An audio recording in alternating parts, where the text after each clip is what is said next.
Hey everybody, here's the long delayed matchup discussion video with myself, Sykilik, and Dual Kevin. I intended to do a lot more actual editing on this, but it just became way too big of a project and it was hard to cut up into manageable chunks. I'll probably do another video that breaks down some of these matchups really quickly, like a shorter form version of this, but if you want to hear our whole discussion, here it is. Hope you enjoy. So then we can start with Akuma. Now, I have my own opinions on this. My Um, first instinct that it's either he win like a regular win or it's even. that's my feeling too. I think it Wait, leans a who little are you more saying towards wins? Akuma. Not Akuma wins. I think Deadpool beats Akuma or is Okay. even with Yeah, yeah, Akuma. yeah. I do not think Yeah, Deadpool loses. I Yeah, agree. agreed. I think it would be like a 6-4 in Deadpool's favor. That's kind of because I feel like having Ninja Star is to also just be able to run away from him. Like usually Demon Flip lets you catch people who want to zone like Deadpool zones, but Yeah, specifically Ninja Stars. And then if he doesn't have a meter in the chamber, there's nothing you have to worry about this character. It I just think it makes it easy to dash under him, like his jump fireballs or Yeah, his he demon go. flip You shit. throw a grenade, yeah. he jumps up, and then you just dash under him, and he can only do I think 2 demon flips in the air, and they're so floaty. Also, like assuming you're playing Jam Session, he's not getting over top of you. He's I getting think he hit can by do Jam three. Session. And Can he? what's up? He can do Isn't it three, three? maybe. I think it's three. Um, okay, then I think that's a pretty easy saying Deadpool beats Akuma. He's easy to get around, and also he's low health. I feel like Yeah, a matchup gets way better if Deadpool can actually just one touch you. yeah. I think a solo basic bread and butter would do like what, like 750 for Deadpool with Yeah, one bar. Deadpool, if you optimize slightly, yeah, you're going to get the 750 with 1 bar. And he is a 750 character, maybe a little bit higher, but you're going to kill him pretty easy. Yeah, yeah. And he has the demon flip, but he doesn't really have a great way to land when he comes in. It makes him super easy to mix too. And honestly, if you're ballsy, if you think they're really demon flip heavy, you just start chucking some bolos. Yeah, you can actually just go up with like meaty jump heavy too and catch Yeah. the demon flip. Like there's a lot of ways to stop him from floating around up there. Yeah, his air normals ain't that great, so yeah, dashing under if you want to rush down, you could do both really. You could rush him down, you could zone him. Yeah, I feel like either way, he doesn't really have a great time. He definitely doesn't, because he has a DP super, and Tatsu can be annoying to deal with on the ground, and you can also just like beam super from full screen. Deadpool doesn't like straight out just annihilate him, but it's definitely not a great time for him unless he gets like a lucky hit most of the time. All right, cool. So moving on, at Evo this year, and they're definitely like a very very solid Emmy player, but I feel like they didn't know the matchup that well, the Yeah. Emmy versus Deadpool, to be like an accurate gauge of it.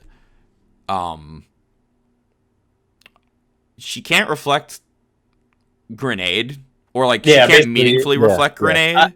I think we just spam grenade here, because like her trying to get under the grenade, like she could get over it, yeah, but Yeah, like and her air that's not movement a read or anything. and her It's air not like movement's it, really mid. She's not yeah. gonna get in past the grenade. Because of her hurt box being like horizontal or anything, like for her to Yeah, run under it is very unlikely if you're throwing grenades at a distance. I can't right. remember, but I think this is the case. If you shoot a full set of guns against a reflector, they just cancel each other out, don't they? I think you get 1 bullet back at you because they're 5 sets of 2 bullets. Oh yeah, yeah, yeah. Right. So 4 will be canceled, and then the last one will shoot at you. You will get shot. You will get hit with it. Yeah, but it's like what? It's only one bullet of damage if you're trying to zone her, and you think she's not going to reflect. Yeah, I don't even know if I'd shoot guns against her for the most part, though, unless I Oh already yeah, have there's mostly her. grenades. I'm just talking about like as an option, like you're trying to just Yeah, it's not like terrible. It's not. I feel like it's a lot. I feel like there's a couple reflector characters in here. I feel like Shenko legitimately does better against Deadpool oh yeah, than yeah, yeah, Amy yeah. does. Funny enough. But Yes, yeah. yeah, it feels funny to say, but uh, like her reflector actually doesn't matter for this matchup, despite the fact that we're a zoning character, and also it's easy to get like our overhead's actually ridiculous against her. Mad Wheel's actually really good against her. Um, which I don't think I say that about many matchups, but Mad Wheel actually kind of dunks on her pretty hard. She always gets crossed up by it. And off at air throw, she doesn't really get that much unless she's an X Factor. So even if you get air thrown out of it, it's like, oh no, I'm going to take a little bit of damage unless you want to X my point character, right? At which point, sure. So I would lean towards wins decisively for Amy. I really don't think this is a good time. She can't catch him. She can't outzone him.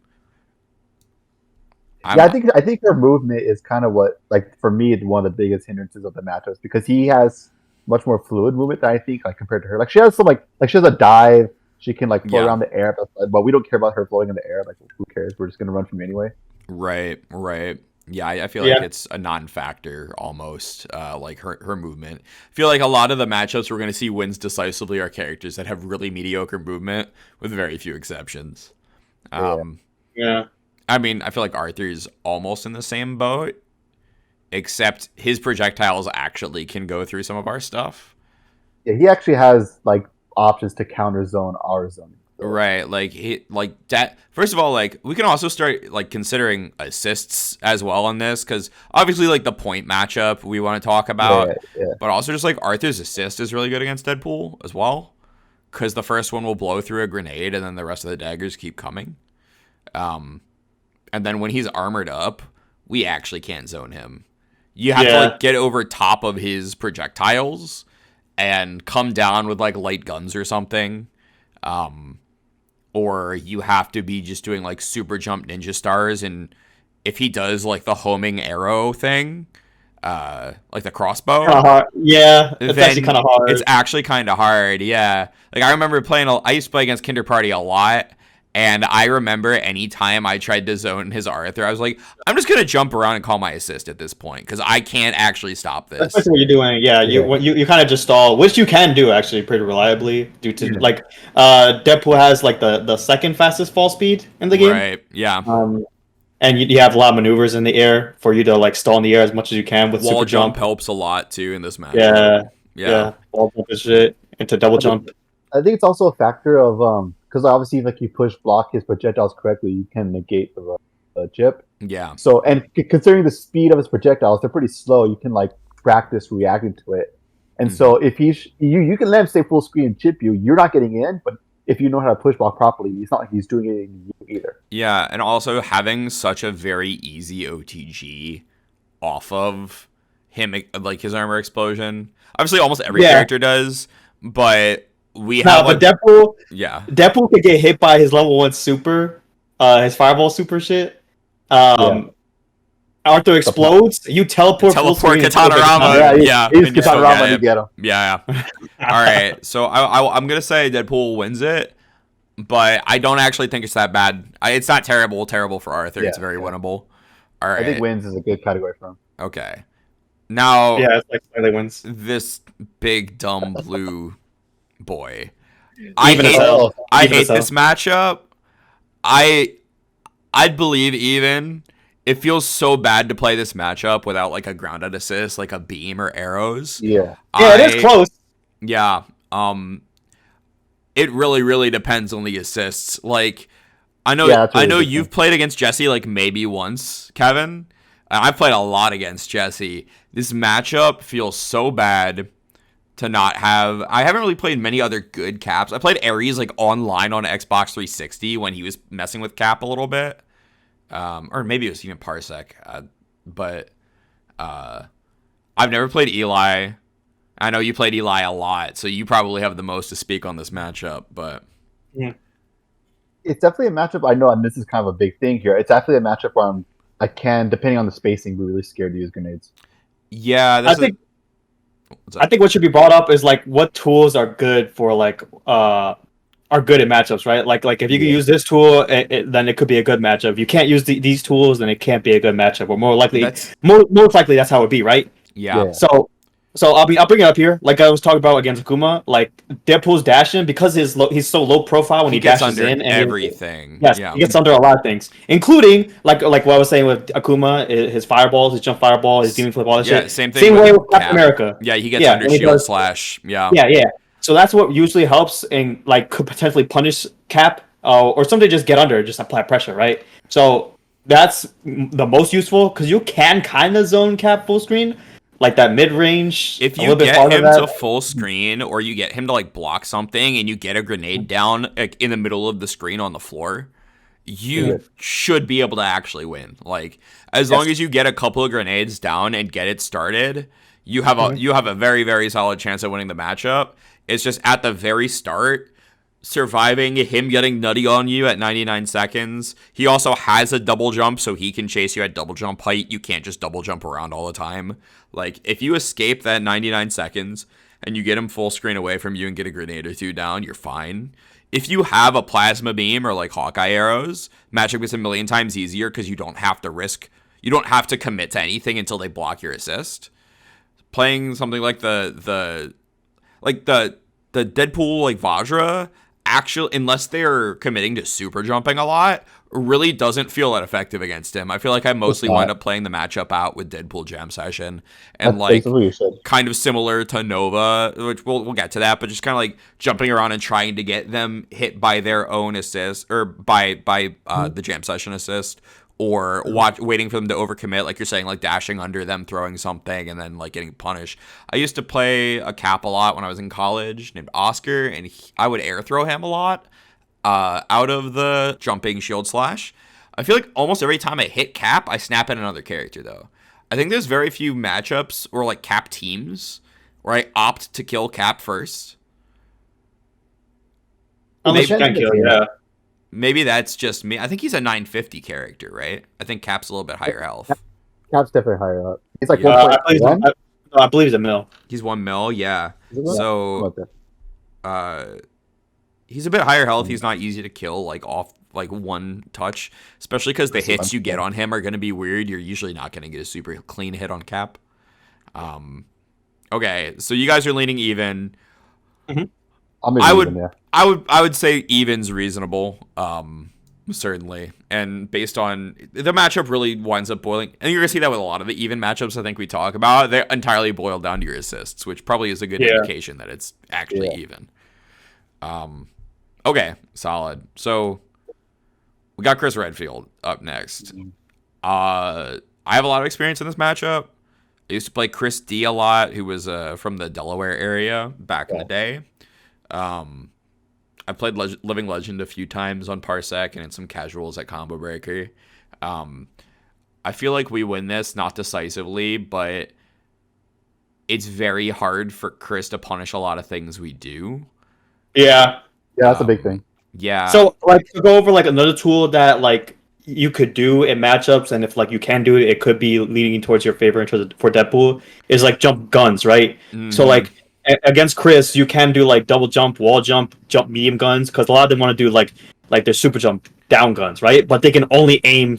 They can only aim down. Yeah, diagonally with forward, all right? their stuff in the air. So if you Deadpool could aim horizontally. So while he's super jumping doing that, you shoot him horizontally. Yeah, you shoot him horizontally with M guns, or even if you like get at the right angle, you can just jump back and do like falling light guns. Also, if he doesn't have a grenade down on the ground and he jumps and commits like that, you can just dash under him, like dash under, crouch medium, stand heavy, and convert. It's super easy to hit him like that. I think another. Yeah, go ahead. I was gonna say just one quick thing, kind of to add on, kind of what Kevin said about how like what tools are available. I think it also comes down to a matchup to where what do Deadpools do to their tools. And if a Chris can't just super jump guns anymore because of what Deadpool's doing, I feel like a lot of times if they're an active Chris, they'll have to stay on the ground because we stopped them from super jumping so much. Yeah, right. Especially against our team, like the Deadpool, like Dante Strider, he can't jump. Chris just can't jump in that matchup, and then that really limits his tools. He's going to be throwing grenades out, but grenades don't really do anything if we're not approaching them. Yeah, we're in ones on anyone. And then if he's going to be approaching us, we're just tossing grenades on the ground. Also, a lot of Chris players get super desperate and they just try to magnum you. They get tired of it, and I've just like jumped back, and on a jump back, they assume I'm gonna guns. They just like toss the magnum out. You could do like jump back, land, quick work, and you'll go under magnum and hit him. And you get like a raw quick work starter, which does decent damage. The scaling's not bad or anything. That's really good. He Amazing doesn't. damage. Yeah, unless he already has grenades down on the ground, you can also just kind of quick work at him. Quick work teleport with Vajra, or quick work teleport with like another assist that's going to like keep your teleport there safe. They're getting hit almost no matter what in that situation. It's so hard to block that for Chris, especially as a character that doesn't have a lot of very good mobility. Even if you like jump out of it, you still wind up airborne and you have to block whatever the next like layer or part of the mix up is. So Yeah. all right. So what are we thinking? He wins or that Deadpool wins this decisively? I say wins. Wins. I think the only deterrent, I mean, not only deterrent, but I think one deterrent is just because he has so much health. If you're not keeping your zoning game clean, it takes forever to like chip him or kill him. Yeah, and all Yeah, you he have gets to do one is make magnum. and all you have to do is make one mistake and Chris killed you. That is Yeah, he gets one magnum, bro. yeah, you get hit by Magnum once and then you get shot 70 times and you're dead. Yeah. Basically, yeah. Okay, that sounds reasonable. Okay, this is a weird one. I really don't like this matchup. That doesn't necessarily mean that Deadpool loses it. I have not played Ryan LV since he started going super hard on the Chris Morrigan Phoenix. I only played Ryan when he was playing Magneto, I think. No, that was way back in the day. So Yeah. it was a long Well, time no, ago. Actually, it might have been also. I think this actually might have been pre-Phoenix because I remember years ago at an Arizona tournament, if I remember correctly, it was. I think was it Mag Morgan Chun? He maybe played like Mag Chun Morrigan or something like that. Something. I remember that like way back in the day. This might have been before. But Phoenix, so. like I'm saying, like I have not played him since he went super hard on the Chun point. Yeah. I played Demon Hill a bit, a long time, or like for a while back in the day because he was the main Chun on like the East Coast Philly area. But he didn't really know the matchup like that. He wasn't bad, but like it's just not the same. Yeah. I don't have enough Chun experience to conclusively say like it's definitely like he wins or he loses. Yeah. I'm leaning even because I do feel like, but also her rushdown is so strong and her having the triple jump and the speed. That's what I was kind of thinking about. Yeah. Mm-hmm. Because she can get over the jump guns pretty easy or under if she wants to. Like she doesn't like squat down like Deadpool does, or like she doesn't lean down like Deadpool does. But for you to do jump guns and her speed on the ground can catch up to you before you're able to get she can your get guns under off. you and like she can anti or like sweep you after guns. Like if the Chun-Li player is like aware enough and knows the matchup. Also a lot of like if you do need to reset her, like the very common like knockdown, throw grenade, jam session reset, she can EX spinning bird kick out of that, as far as I'm aware. And then your Dante is gonna get birthdayed, or at least you have to block that, and then she can do like super and DHC out. So that's a tool that not too many characters actually have to get out of some of Deadpool's resets and stuff. I think she is very killable, like with a single combo. Oh yeah. Yes. But 850, I believe. Yeah, I think she's like an 850 so. or 850 or 900. But damn, she's hard to catch if you don't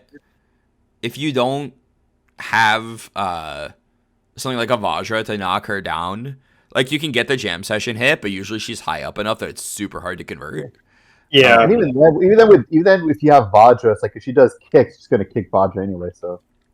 Yeah, that's the thing. Yeah, if you don't do like jump back up guns call Vajra, if you just call the Vajra, it's getting hit. You have to hit her and then have the Vajra confirm for you. Otherwise, you're not really gonna touch her unless she opts to rush you down. But then her rush down is so hard, and with Deadpool having no backward dash on the ground effectively, his dash is so bad, you're not gonna I think what get away from her if she gets in on you. She's very one of her biggest strengths this matchup is similar to other characters I know we're going to cover is that anyone who can apply pressure to Deadpool and like just not stop is going to do it's going to do well in that regard. Because if you don't let Deadpool get started in the first place because you don't make him keep him blocking, it's just okay. Yeah, the relentless like rush down, like the Wolverines, the Firebrands, that kind of stuff that stays in your face. I think Chun-Li is in a similar category. I don't think it's quite as bad. I don't think it's quite as bad as fighting against some of those characters. But I do definitely think it is really rough, and you have to play the whole matchup so carefully. Grenades, also grenades, not super effective against her, just like in general. No, not really. Like we're saying, she's so fast, she can get over it. Yeah. You're just guessing a lot too. My bad, so just go ahead. All I was gonna say, it's a lot of just guns and normals in that matchup, and even again, guns are like if you know that you have a safe chance to do it. Right. You're just guessing a lot because of like her use of triple jump, double jump, wall jump, right? So like you want to do jump back guns was like a slow startup, right? Especially full screen. Yeah. But then she doesn't. Then she doesn't do the double jump. So then she's coming down, and while your guns are going off, when you do double jump guns, medium guns, whatever, and she's already on the ground, but you're still doing your guns in the air. You know, so it's like you're guessing if she's gonna spend her double jump, triple jump, wall jump, whatever, and then she does it, and then she reaches the ground faster. Yeah. Able to close the gap because her speed's good.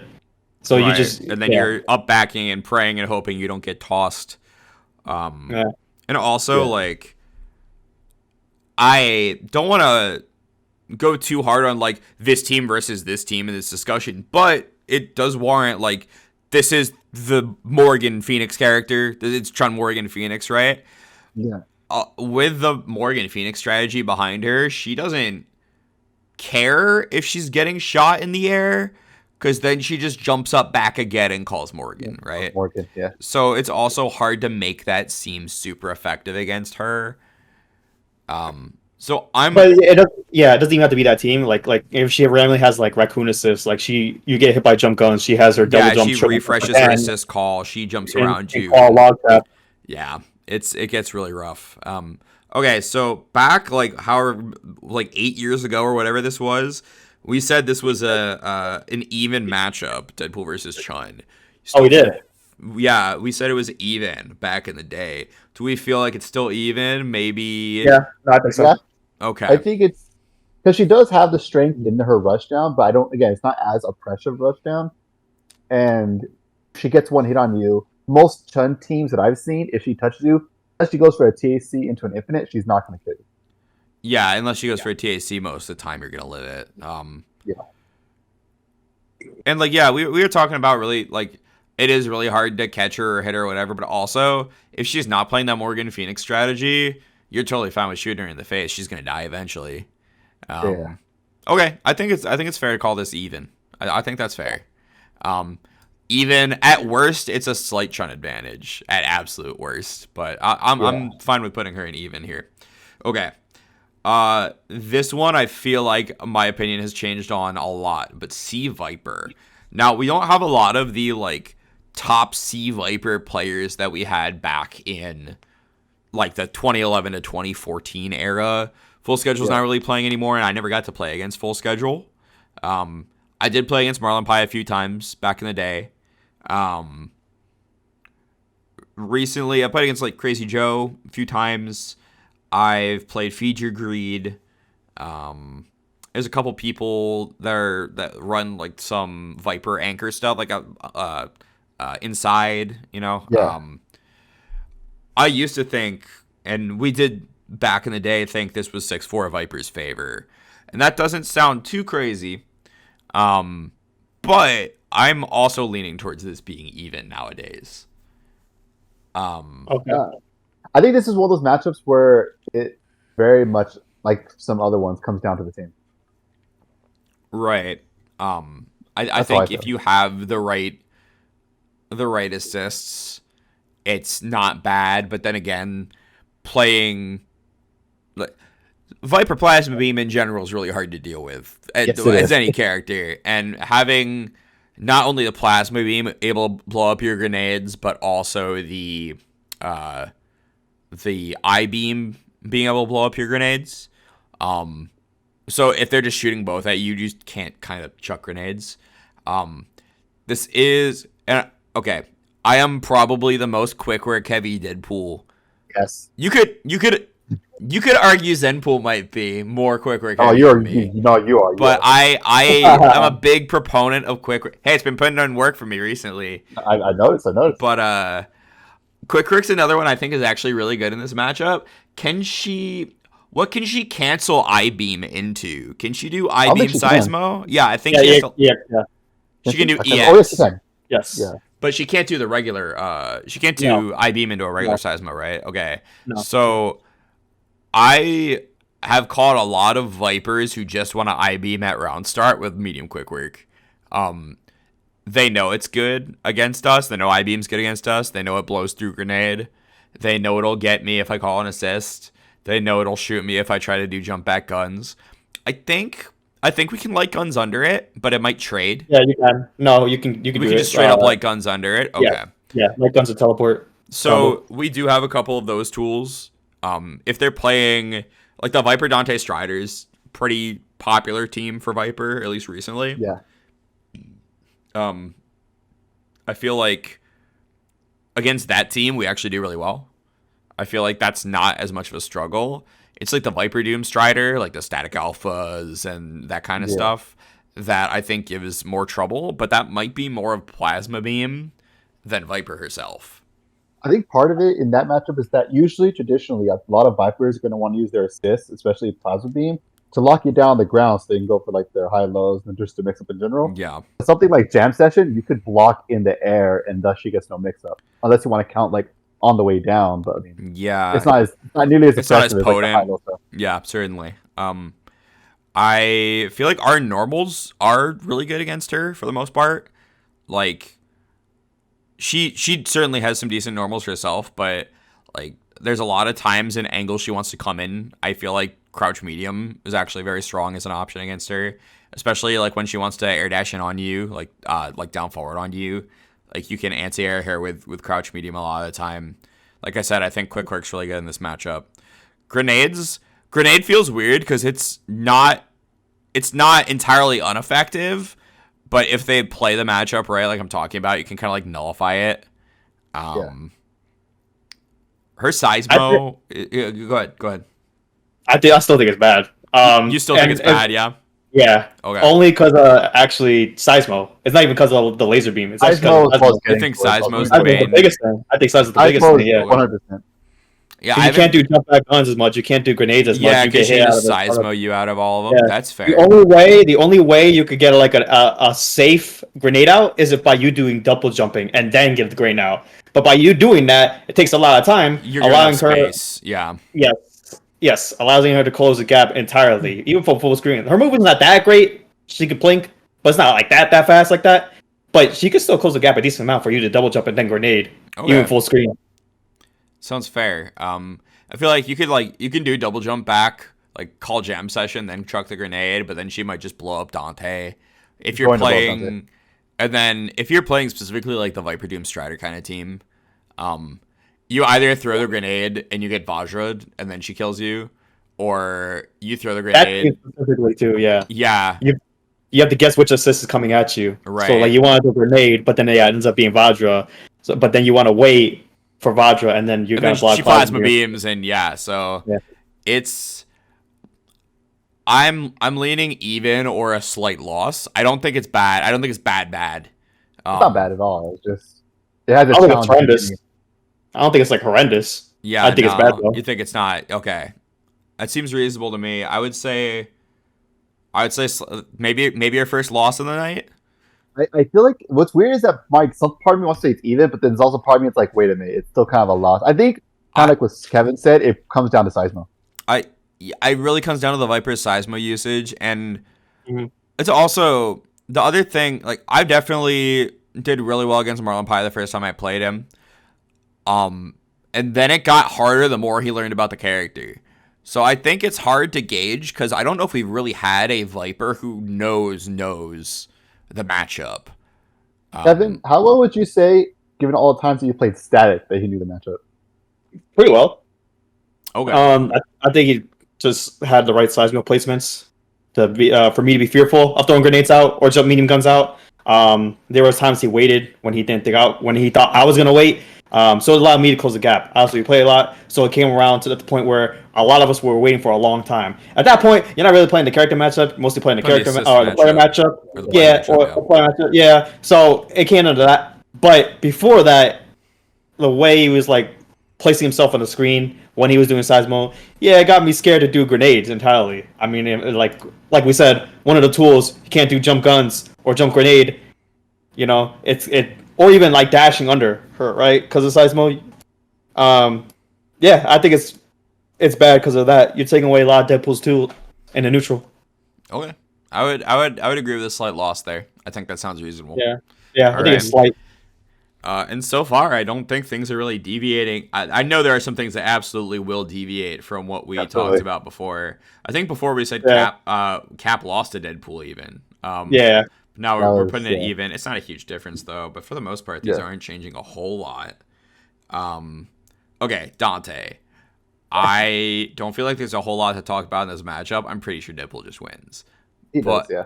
but it's doable for Dante if they get a good teleport in or a good read on something. But usually that Dante has to commit a lot harder to deal with Deadpool than Deadpool has to with Dante. Like I feel like most of the time you're throwing down a grenade and you're just like dashing forward a couple times and sitting there and waiting to see what Dante's gonna do. And it's the onus is on Dante most of the time to make the move. Yeah. Um, I think a lot of it is just because, again, slow normals, and we have good normals, so we can just pressure the hell out of Right, them. we have a four framer. Our crouching medium button is faster than their is 8-framer Dante's fastest, I think? yes. Yeah, Yeah, so it's our very- crouching medium is faster than his fastest move.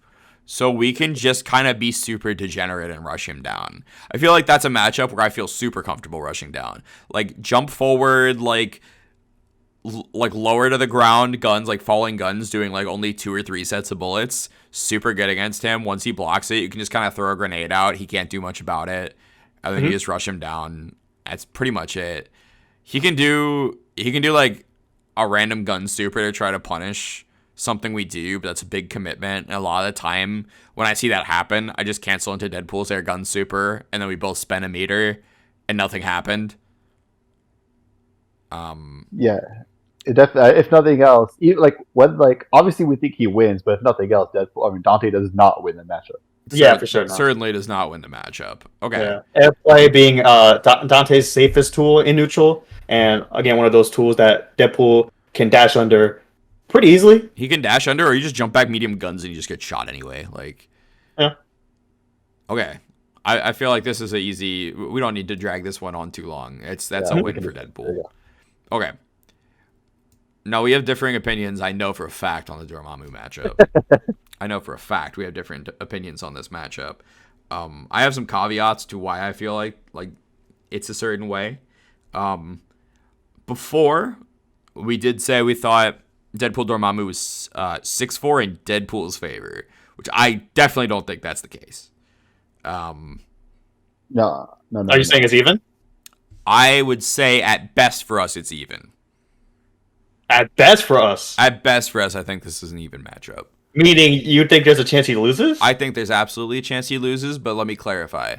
I think that Deadpool versus Dormammu on point, which is one way to talk about this matchup. I think Deadpool versus Dormammu on point is very even. We can keep our stuff pretty safe, so it's hard to chaotic flame us. We can we have a hard time catching him, like to hit him, like get a clean hit on him. Most of the time you're not getting a clean hit on Dormammu. He similarly has a really hard time catching us, right? We have double jump, we have a teleport, we have quick work, and then can mix it up from there, like for movement. We can get up to the heights he wants to be at, but it's still hard to catch him. Similarly hard to catch us. Usually, you're going to see either the Dormammu's going to get hit by a jam session, you're going to land into what's probably a Magneto or Doctor Doom assist call and get mixed from the Deadpool side. Or like one of you is gonna air throw the other guy. It tends to be the case a lot of the time, I feel like. Where I feel like Deadpool might lose this matchup has nothing to do with Dormammu point. It has to do everything with how strong Dormammu's second is. Trust me, I know that very well. I feel like him like just okay. Both the Wolverine Dormammu and the Hagrid Dormammu are, if they get 2 bars, you're terrified to do fucking anything. it's so hard to do anything once they get the 2 bars, because that guy's going to let that chaotic flame rip. But also, if you don't do anything, that point character rushes you down, and you have to hold that. It feels so difficult. I mean, granted, I do have the Jason Keto problem nowadays. I cannot beat that man right now. But Oh no. but Okay, Angelic is also, Angelic's really good against Deadpool, and I feel like his team is really good against Deadpool, the Wolverine Dormammu in general. Because if you don't do things, if you don't commit to anything, Wolverine just mauls the crap out of the character. I feel like you can do the same thing, but that's, again, you're right, that's not entirely Dormammu. But is it important to consider how strong it is having him back there, shutting down a lot of our options? I mean, that is true. It's a facet of the character. I don't know how it would extensively go into it, but I guess it plays like a small part of it. And that's the only reason you go ahead. That's like a tool. Yes, that's a tool that he has. Like just regularly, I guess. Like okay, like some characters have that, right? Like Hawkeye. What's his name? Strange has that as well. Absolutely. Yeah. Sure, that is a thing. But like that is a thing. I wouldn't say that's like a matchup for them specifically. Like okay, that's how the game it's more of is a when it comes to team matchup, I guess, than the that's actual character. And even then, like when you're fighting those characters, you're still able to call jam session against them, considering they're not going to be calling assists, right? So if they're waiting to do that, they can't call assists, because if you call assists, then you can't DHC out. Yeah. So because of them not calling assists, you could do just non-committal moves like just dashing under and calling your jam session assist, especially against those characters like a Wolverine or Hager. You are able to call jam session more freely, especially if they're not calling their assists. Once they're called assists, that's when you can throw a grenade. That's when you do jump guns or something. Yep. Yeah, that's right. That's the reason why, sure, that is something to consider when playing against a Dormammu second, or a Hawkeye or a Strange second or third. But I don't think it would entirely dictate the matchup just from that alone. Okay, so if we take that out of the equation, which good that we discussed that, because it's important to consider against teams playing the character. But if we are taking that out of the equation, then Kevin, what I think at one point you said we might win this. Yeah. What makes you think that we win this rather than it being an even matchup? I think Stan Light is actually pretty good against Dormammu. So while his what's it called, fish hook is still pretty decent when it comes at that super jump height. You obviously don't want to do it at that when he's at that height, because it's lower to the ground, obviously, because then he doesn't have the room to dash down to have the startup of fish hook come at you.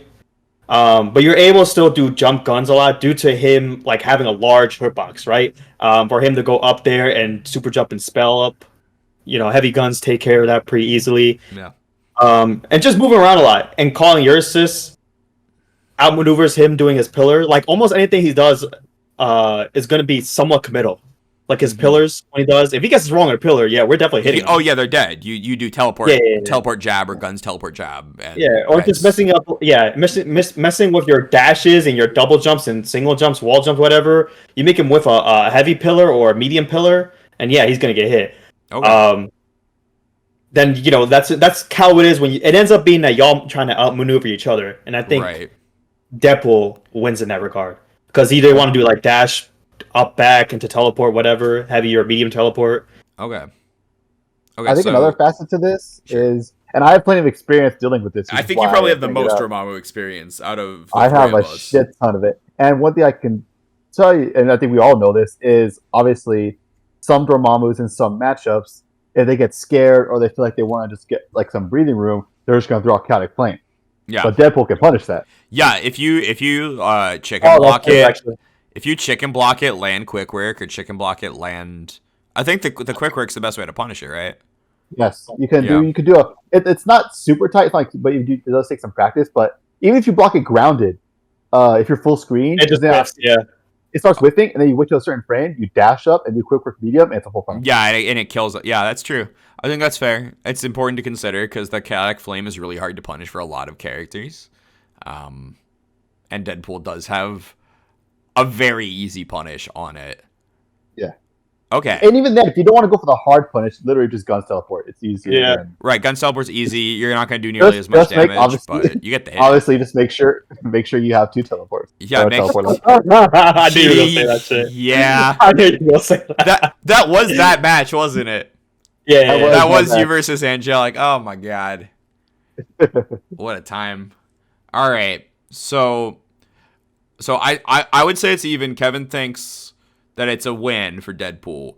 Serge, you having the most Dormammu matchup experience probably. What is your opinion here? Win or even?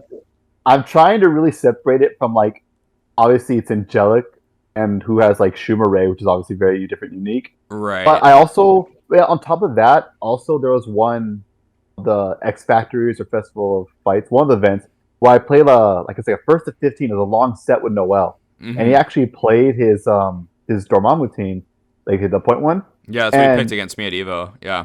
Yeah, and at least as far as that team went, I actually ended up winning more. I think that's probably fair. I also felt like it was not hard to fight the Dormammu Doom.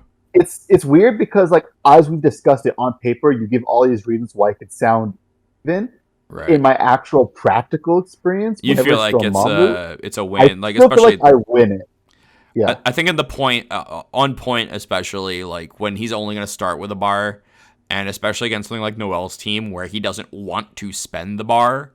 Yeah, and I also don't think missiles actually does that much for him against us. We should win that.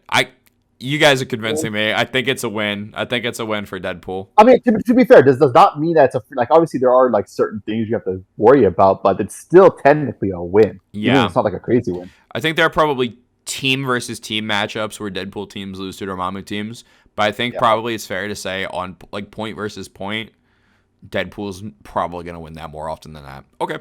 I think it's 5.5. I don't think it's like huge. Yeah. All right. So... I'm also gonna give the small caveat that as someone who's had to deal with Mystic Ray blowing up my grenades, it's definitely a team thing. I like to Alan. Mystic Ray and Disruptor with Dormammu against Deadpool are so annoying because they just destroy the grenade, and then you're like, well, okay, I guess I just don't use this move. Like, basically. What am I gonna do? All right. I think it's fair to say that Deadpool might have a slight advantage on Dormammu here, which. Again, not changing much from our matchup chart we did back in the day then. All right. I feel like that's a solid. Okay. I feel like this is the easiest thing that I've ever done. Yeah. Deadpool decisively beats Doom. Do we need to speak on it? I mean, I don't think so. I made a whole montage of me stand heavying the shit out of Dr. Doom players. That speaks for itself mostly. Yeah. But it's a try dash. Because they want to try. Because here's the thing, and also this applies to a lot of Deadpool matchups. If it's a character who loves the air, and if you have something like assist or H guns to keep them out of the air, and you force them on the ground, that's when you can start dealing with a lot of their stuff. And if Dooms don't want to go in the air against Deadpool, what are they gonna do? They're either gonna jump butter gun or try down. And those options lose to how good a lot of Deadpool's normals are. They really do. Standing heavy all day, baby. Everybody knows now. Maybe Doom players will stop try-dashing at me one day. Frankie won't stop. But until then... Yeah. Frankie ain't gonna stop. Frankie ain't gonna... No, I know Frankie won't stop. I know Frankie won't. It's okay. We love him anyway. He's the homie. But that man loves blocking some Deadpool foot with his face. Alrighty. I feel like that's a pretty easy one. Also, just like air gun... Like jumping heavy guns or like up heavy guns... He can't do any of his photon crap. It's kind of a wash at that point. All right. Doctor Strange.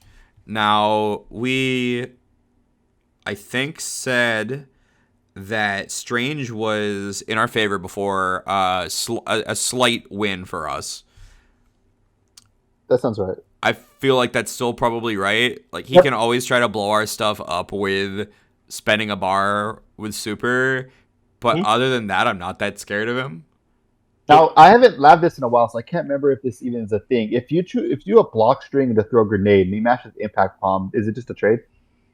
You win. I think you So win. okay. I think you get far Yeah. enough away that the grenade hits his impact palm, and then you can just do dash up button and Okay. convert. Like Yep.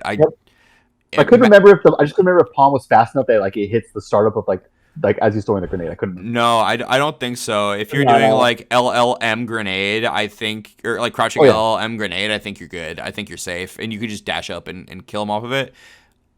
I feel like Doctor Strange likes to mash a lot, but the way that Doctor Strange players like to mash is bad against the way Deadpool punishes you for mashing. Like doing, they do a lot of impact palm into the swords. Yeah. But if they do like impact palm swords and then they try to do something else after it again, you can slide. You can slide with Deadpool almost every time and get under whatever he's trying to do and hit him. Yep. And I commit to that a lot, and I very rarely see a Doctor Strange player blocking it. Because after they do that, they're either up backing or they're trying to do it again. And the slide's going to get under, and then you're getting not an unscaled combo, but a very, very good scaling combo off the slide. You're going to kill Strange because Strange is made of paper. I think he's only like an 800 character or something. 800 or 850. Is it 850? I think it's 850. Or it could be 900. I can't remember. He's not I believe it's 900. 850. I think believe he's it's at 850, and that is perfect. That's exact. If you're an 850 I'll just character, pull it up. that's what Deadpool wants to be hitting. That is exactly the sweet spot. I feel like there's a lot of 850 characters. I'm just like, yeah, this is kind of a wash. Like Deadpool wins this, and I feel like it's just the icing on the cake that he just perfectly gets the DHC into kill on the 850 characters. All right, so. Again, I'm just gonna keep up the health list that way we can reference it. Yeah, you know what? That's a good point. I'm gonna on my left monitor, character health values UMBC 3, health tier list. I hope this is not the vanilla one. Okay, I don't see. Okay, I see Nova on here. Yeah, this should be good. This should be it. All right. So yeah, Strange is in the 850 tier. He is not hard to kill. If you get the right hit on him, he's just washed. Also, him being so tall makes it so easy to instant overhead him with Deadpool. So easy to instant overhead off the jam session and everything. You're not going to throw probably a lot of grenades in this matchup, but he can't really do much if you do like the low to the ground falling medium guns. Even if he does his counter super on it, you're recovered in time and can block. Easily, yeah. It's another situation too where if he does a bad read a book super, right? The spell of Ashanti. If we chicken block, we just get a medium quick work punish on him. It's just like Dormammu. I almost want to say Deadpool wins this decisively, but it doesn't feel quite as bad as Deadpool Doom does or Deadpool Amy. It feels like he has more chances to actually be able to hit us. I think what it is. I think part of it is Vishanti because it's kind of like that's basically what it is. It's really spell of Vishanti. If they decide they want to bust out, you have to just keep that in the back of your mind. To be fair, it's a teleport too. He does have a teleport to think about. Yeah. Like we can't throw things out because he can just do teleport impact palm. And then your character's dead. If he hits you, you did die, right? You're not living that. I think the teleport helps him enough that it's only just Deadpool winning the matchup rather than Deadpool absolutely rolling the character. I really think that it's teleport and Vishanti are the only saving graces here. You could probably do like medium mystic sword full screen as well, actually, and like he can toss them out. Yeah, and at best for us. Yeah, he's gonna get something off. If it hits, he's gonna confirm it, right? Because I think if his medium sword is going to actually hit us, he knows it's gonna hit us. He can confirm it into a super. Because most of the times we're gonna get hit, we're either shooting guns or we're throwing a grenade or something, or we're pressing something stupid mid screen and we get hit. Okay, so I think that's Deadpool wins the matchup, but it's not absolutely unwinnable for Strange. Yeah. This is a weird one. This is a super weird one. She has 880 health, so we don't kill her with a basic combo. I do. You do, arrowhead ass Kevin, right? But without specifically the arrows extension or doing like an unscale, but we're not talking about that, Serge. I met with my base team. Yeah, okay. Well, So that was good. it is a weird one. She kind of has some of the rushdown elements that give Deadpool Yeah. some challenge. She has a fast, Yeah. like, triangle dive kick, and she can kind of stay on top of you really well. But I'm trying to think how her ground dash was again. Was it low? I think it goes pretty low. I'm pretty sure her ground dash goes pretty low to the ground. Um, I don't think she's fast enough to really contest a lot of our grenade. I've never I think seen what it is I've never seen a I think- Felicia player stay on the ground long enough to tell you if That's she the can thing, get bro. under stuff. Like, They I just think do it's not- Delta kick. Yeah, exactly. Which is like if you do that, that makes it easy actually. Right. If the more you Delta kick at us, the more the easier the matchup gets. That's what I was thinking. Like I think it's more the Felicia players than Felicia herself. I feel like I could see it being even. I'm trying to remember how her dash is exactly, but she does have ground movement, so she could maneuver pretty well. She has wall cling as well, right? And she could jump off of it. That's Yeah, pretty she good. can wall cling. Like, her movement's not bad. I feel like this is totally something that could be even. And back in the day, we did say this is an even matchup. Because they can, I think for similar reasons. Their movement's not absolutely terrible. They can rush us down. It's hard to just chuck out a grenade against her raw. We kind of need to make her block something first. Yeah. But at the same like time, conditions she doesn't have anything that overtly makes us say, oh, look, we can't hold this, we can't block this. Like, she doesn't have any projectiles that are good that actually beat ours, and her rushdown tools aren't nearly close to as good as Wolverine's.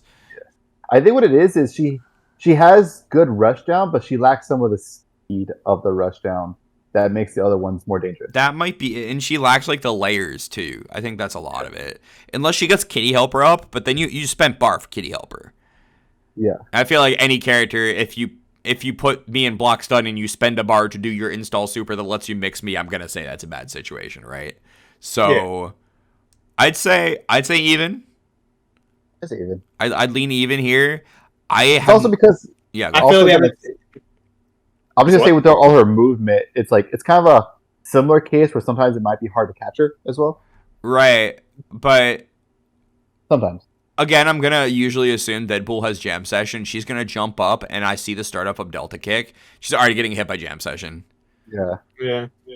I see even.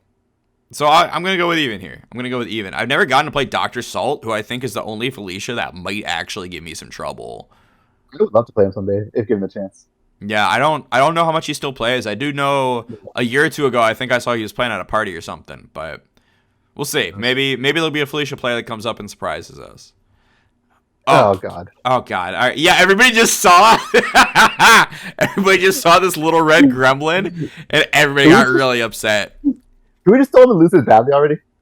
Please? I think it's terrible. I think it's Deadpool's worst. We on our I think it's matchup. 7-3, but yeah. I was gonna say we on our matchup chart only had one matchup that was 7-3. Like the character beat Deadpool 7-3, and Firebrand was that character.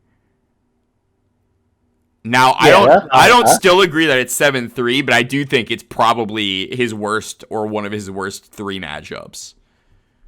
Oh yeah, this matchup sucks. It's His so bad. matchup is so bad. I feel like most of the Firebrand players don't play it super well in my experience, but also you can kind of just roll your face into Deadpool with the character and get lucky a lot of the time. Whereas Deadpool can't really just kind of mash on Firebrand. You have to pick your spots a lot more carefully where you're going to press.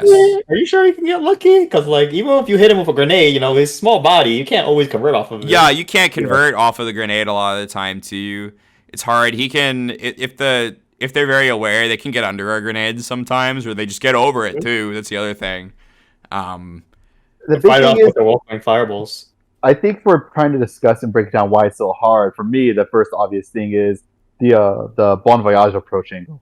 Oh Yeah. God, yeah. It's exactly the angle. There's this weird angle just like diagonal up and to the side on the screen where Deadpool just kind of misses it. It's not that he can't hit it. It's that usually you're not looking for it. It's the angle Joey D used to foot dive you at. Like, if you know what I'm talking about, Kevin. Yeah. I know you know what I'm talking about. Where there's just, it's not actually a dead zone. Deadpool can absolutely hit there, but it's really weird to set up a pattern where you're going to be hitting that spot consistently every time. You'll have to double jump and then medium guns. But Yeah, that takes so much time. it takes so much time and they close on you, right? Kidnap is super fast. And like, if you're gonna do that, you'd want a grenade down on the ground first, so you can't get contested by them just taking the ground space. But then if you'd thrown that grounded grenade, they're going over it already, and he's so fast. If he gets over it and he just does kidnap, you're bodied. Like, it feels like you really just have to lean on jam session in this matchup to carry you home, because there is not. As soon as he blocks something, you have a chance. If he blocks one of your assists and you get a grenade down on the floor, then you can actually start playing the game. Yeah. But he does consistently come from that angle, that Bon Voyage angle, where you're just like, oh, well, I guess I just didn't shoot a single bullet there and I died. And you're going to get TAC'd or you're going to get your anchor snapped into an unblockable. Depending on what anchor you play and what team they're playing, you can get out of it. Like if they're playing the Doom Ami variant of the team, like you can get out of that with a Strider or with like a Dante or whatever. But if you're playing something like the Hawkeye anchor, or I know some people have been keen on like Strange anchor with Deadpool sometimes, like you're just getting hit, you're just getting bodied there. And against the Firebrand Skrull version or the Firebrand Iron Man, you got no hope at a certain point. I feel like this is our first loses badly of the night. And I will say that, yeah, I'm just going to add, y'all know I used to play Virgil, and there were two characters that made me decide, fuck this, I'm playing Jam. Firebrand's Zero, one of them. and it was this motherfucker. Yeah, I feel like Deadpool versus Firebrand without Jam Session, you just can't win the matchup. I literally feel like there's no way for you to lose if you don't have, or no way for you to win if you don't have Jam Session. It's so hard. It's so, like, you have to hope they're just dumb. Like, that's what you have to hope for a lot of the time, is that they just don't know your character well enough to actually know what to do against you. And that's not a real strategy. That's like you hoping that the Firebrand player doesn't know about the right. And now they're all going to watch this, and now they're going to know the exact angle to attack at, right? But a lot of the time, you're hoping they don't know something that you know, and that you can kind of exploit that, or that you know about that angle, and so you're going to be able to cover it. Yeah, it's a bad time. He's Air Wolverine. And Wolverine may be the only other matchup I feel as bad about playing, even if it's not actually as bad numbers wise, that feels as bad to play as Firebrand. And it's just Wolverine in the air, and then your whole team gets unblockable. It feels terrible. All right.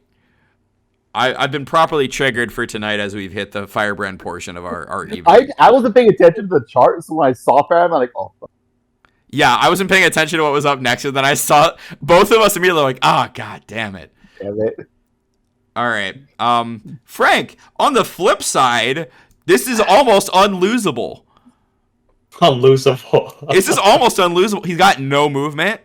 If he doesn't already have the levels, he can't do anything to get past grenades. You can literally just like throw grenades and wait, and he jumps, and then you dash under him, and then you throw grenades. And then he gets the bar, and when he gets really desperate, he's going to scheme, and he's going to go for shopping cart super, and then you block shopping cart super, and he X's, and then he doesn't have a real mix-up on you, and then you won. I'm trying not to let my Reedman bias fit into this discussion. Yeah, because Reedman is far and away they're the best Frank West player, and I will hear no debate about that. I got to play them in 2015 when I went to EVO, and they were whooping my ass, but I think that was just a player diff. That's what kind of makes it hard for me, because I've played her like so much over the years, and like there's like, okay, I can't tell. It's just that she knows me, and like she knows how to, like, because obviously she's gonna know the Deadpool matchup very, very well. Like, we played so much. Yeah, you guys have played so much, and it showed when I played against them at EVO in 2015. They beat the shit out of me for like 10 games, then fell asleep on the bed in our room, and like that was it. Like, on the flip side, every match that I've seen where it was Kevin against Mika, Kevin always did really well. So yeah, and I think on paper, right? We're talking on paper. Even with level 5 Frank, if you survive the start like if you survive their incoming and get out, you still win. I do feel I think that's the big thing. I'm just so traumatized by like the jam session incoming hitting me over and over and over Yeah, again. but again, that's not Like, Deadpool yeah, versus Frank. That's just Frank doing Frank things on incoming, but right? I can recognize that if I block it and get out of it, and I'm able to like go full screen, like let's say for example, she snapped in, I don't know, Strider killed him, did an incoming on Dante, but I blocked it and I was able to get Deadpool back in.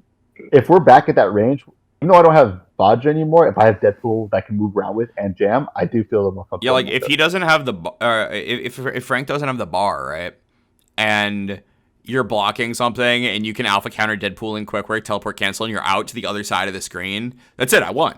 I'm not concerned even with Frank West Jam Session. If they're not playing an assist that's gonna make me have to block him full screen, I don't care.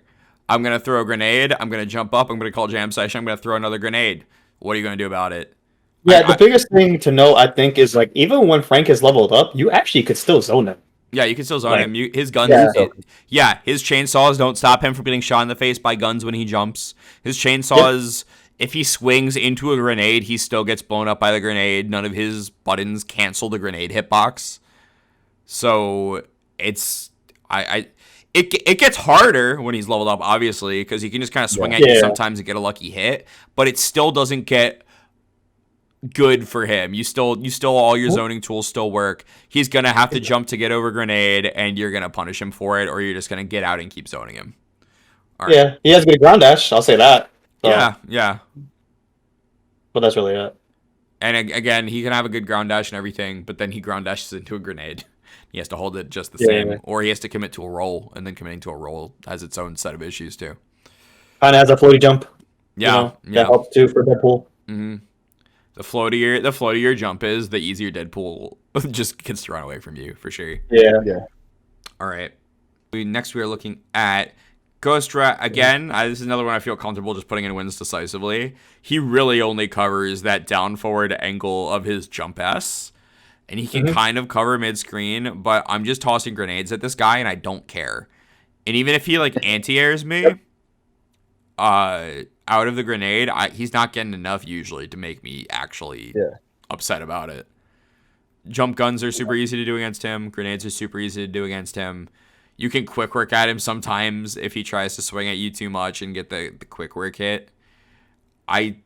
His buttons aren't fast enough to contest you at close range, and his chains aren't good enough to contest you at long range. I don't feel like there's a single point on the screen where Ghost Rider has a chance against you. Yeah. Basically, when if he's in range of it, if you do jump back guns and he just hits stand heavy, that's really it. But his trash movement, it doesn't go full screen, so he has to close the distance somewhat. Right. And for you to do that while there potentially is a grenade on the ground, or you get shot before you even get a chance to do that in the first place, it's hard for him. Right. And if he's another one of those characters where if you get him to block for a second and you just do targeting grenade, grenade, he just can't do anything. He can't get past that wall of grenades. If he normal jumps, he's gonna land into the second grenade you threw. If he super jumps, plink, plink, plink, plink, plink, and you're out. Or wave, and you're out. If you I'm about to say, hold on. Yeah. Okay. All right. I agree with that. Don't feel like there's much more to say on that matchup. And again, I don't think that has really changed at all. We had that as an 8-2 matchup in Deadpool's favor back in the day. Oh, damn. We had that as 8-2. We were just like, he can't do anything. It's over. Okay, Hager. Now, we also thought this was 8-2 back in the day. I don't think it's anywhere close to that bad, but I still think Deadpool wins it decisively. He wins. Yeah. The only thing that's annoying is, Parsec, but that's not getting factored in here. Yeah, we don't need to talk. He said 50 MS plus. Yeah, Hager on 30 plus MS hits different. It doesn't even take 50, bro. It doesn't even take 50. It's okay. At 30 MS, the pipe still hits the same. The pipe before you saw it coming. Yeah. It literally does.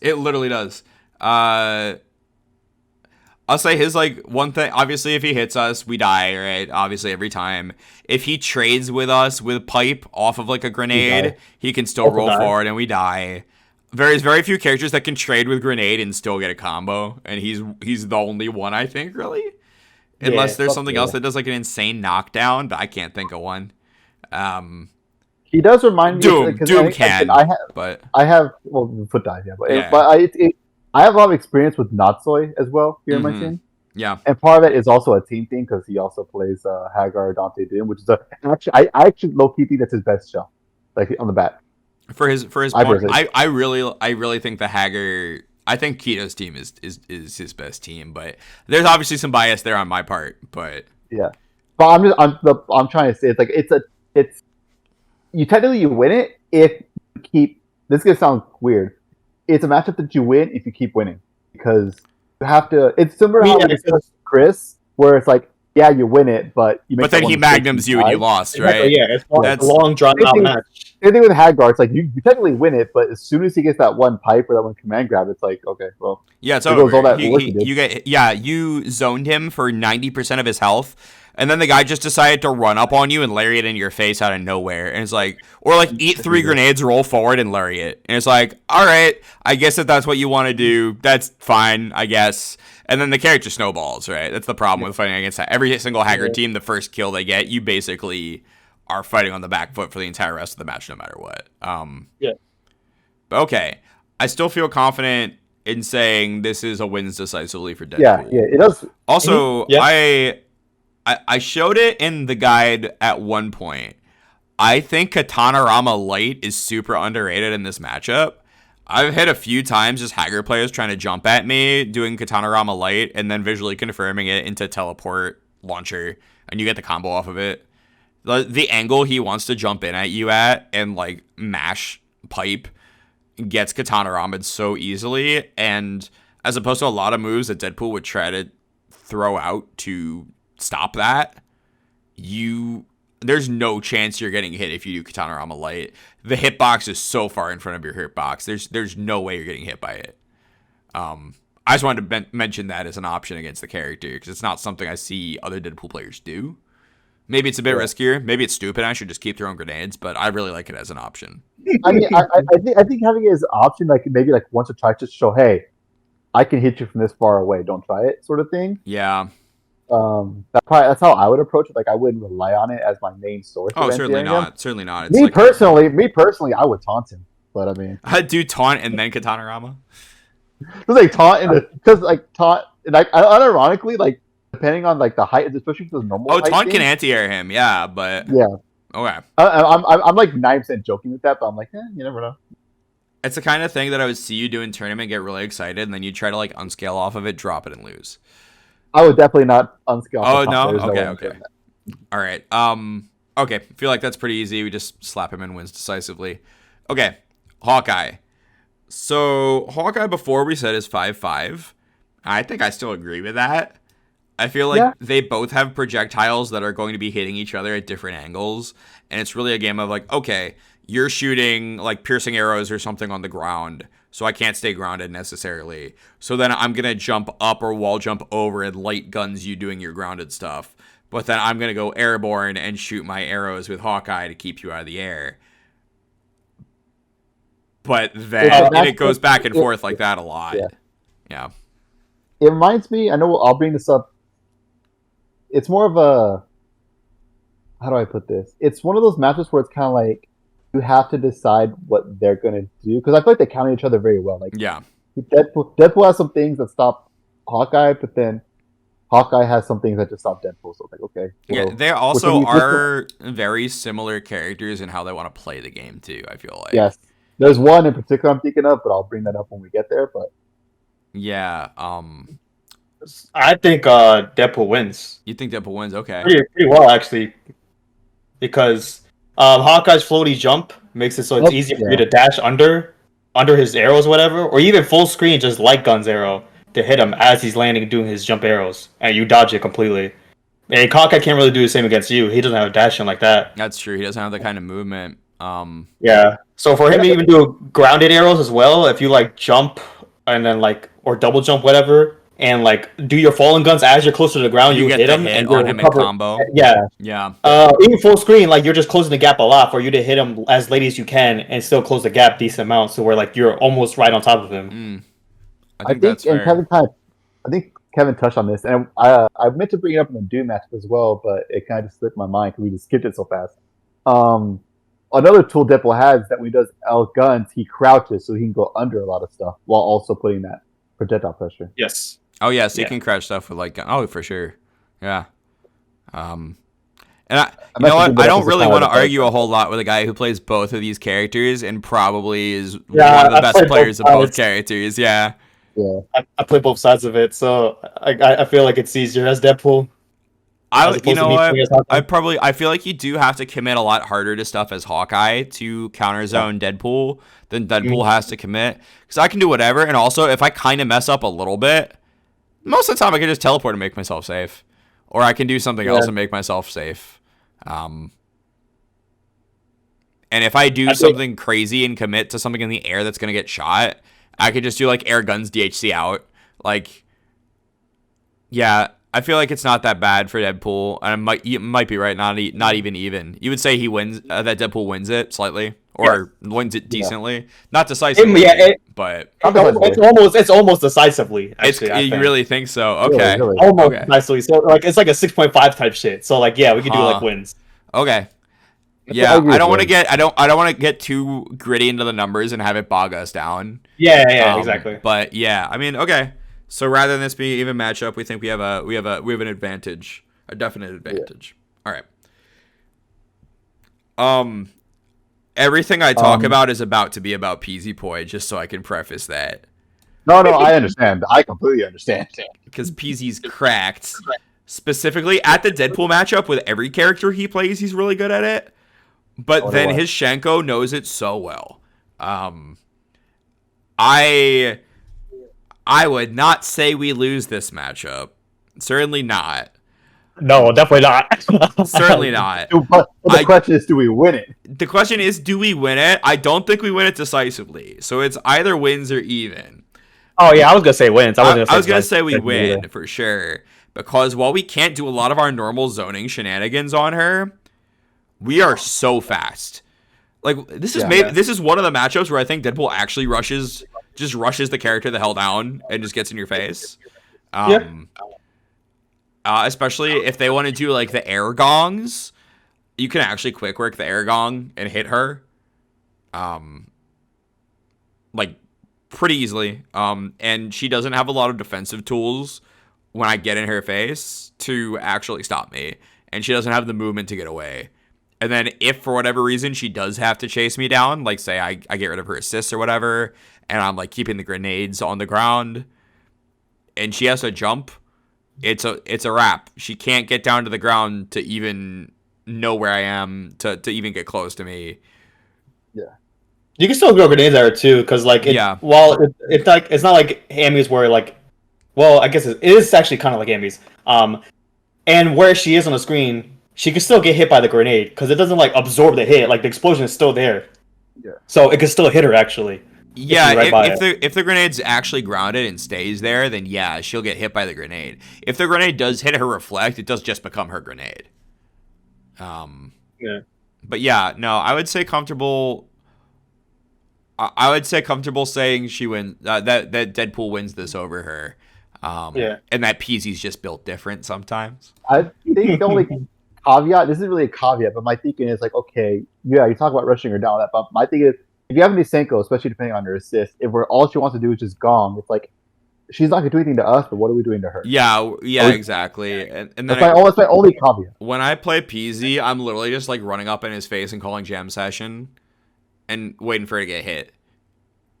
I remember this when I played him. The one thing he could, Shinko could do as well, actually, if you're like mid screen, is if you're doing like jump back guns.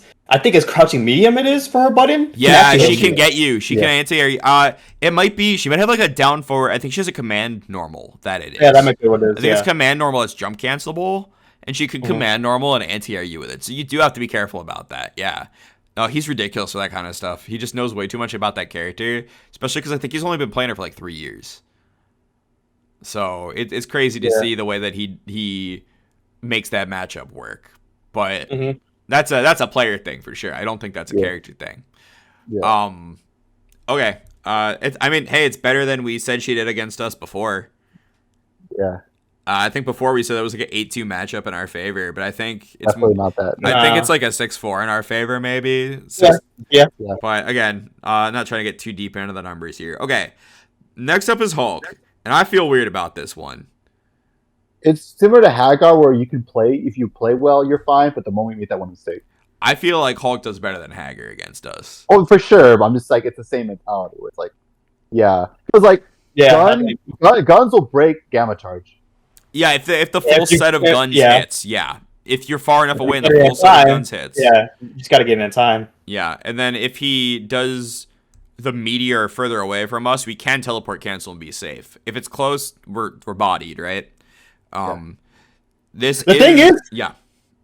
I unironically, Hulk can low key outzone Deadpool, bro. Oh yeah, Gamma wave. Gamma wave. Yeah, it trades on the first time. Like if you do jump guns as he's doing it, it actually trades, or you just lose entirely. And then he gets his zoning started. The only person I've ever actually seen do that appropriate was like KBR though.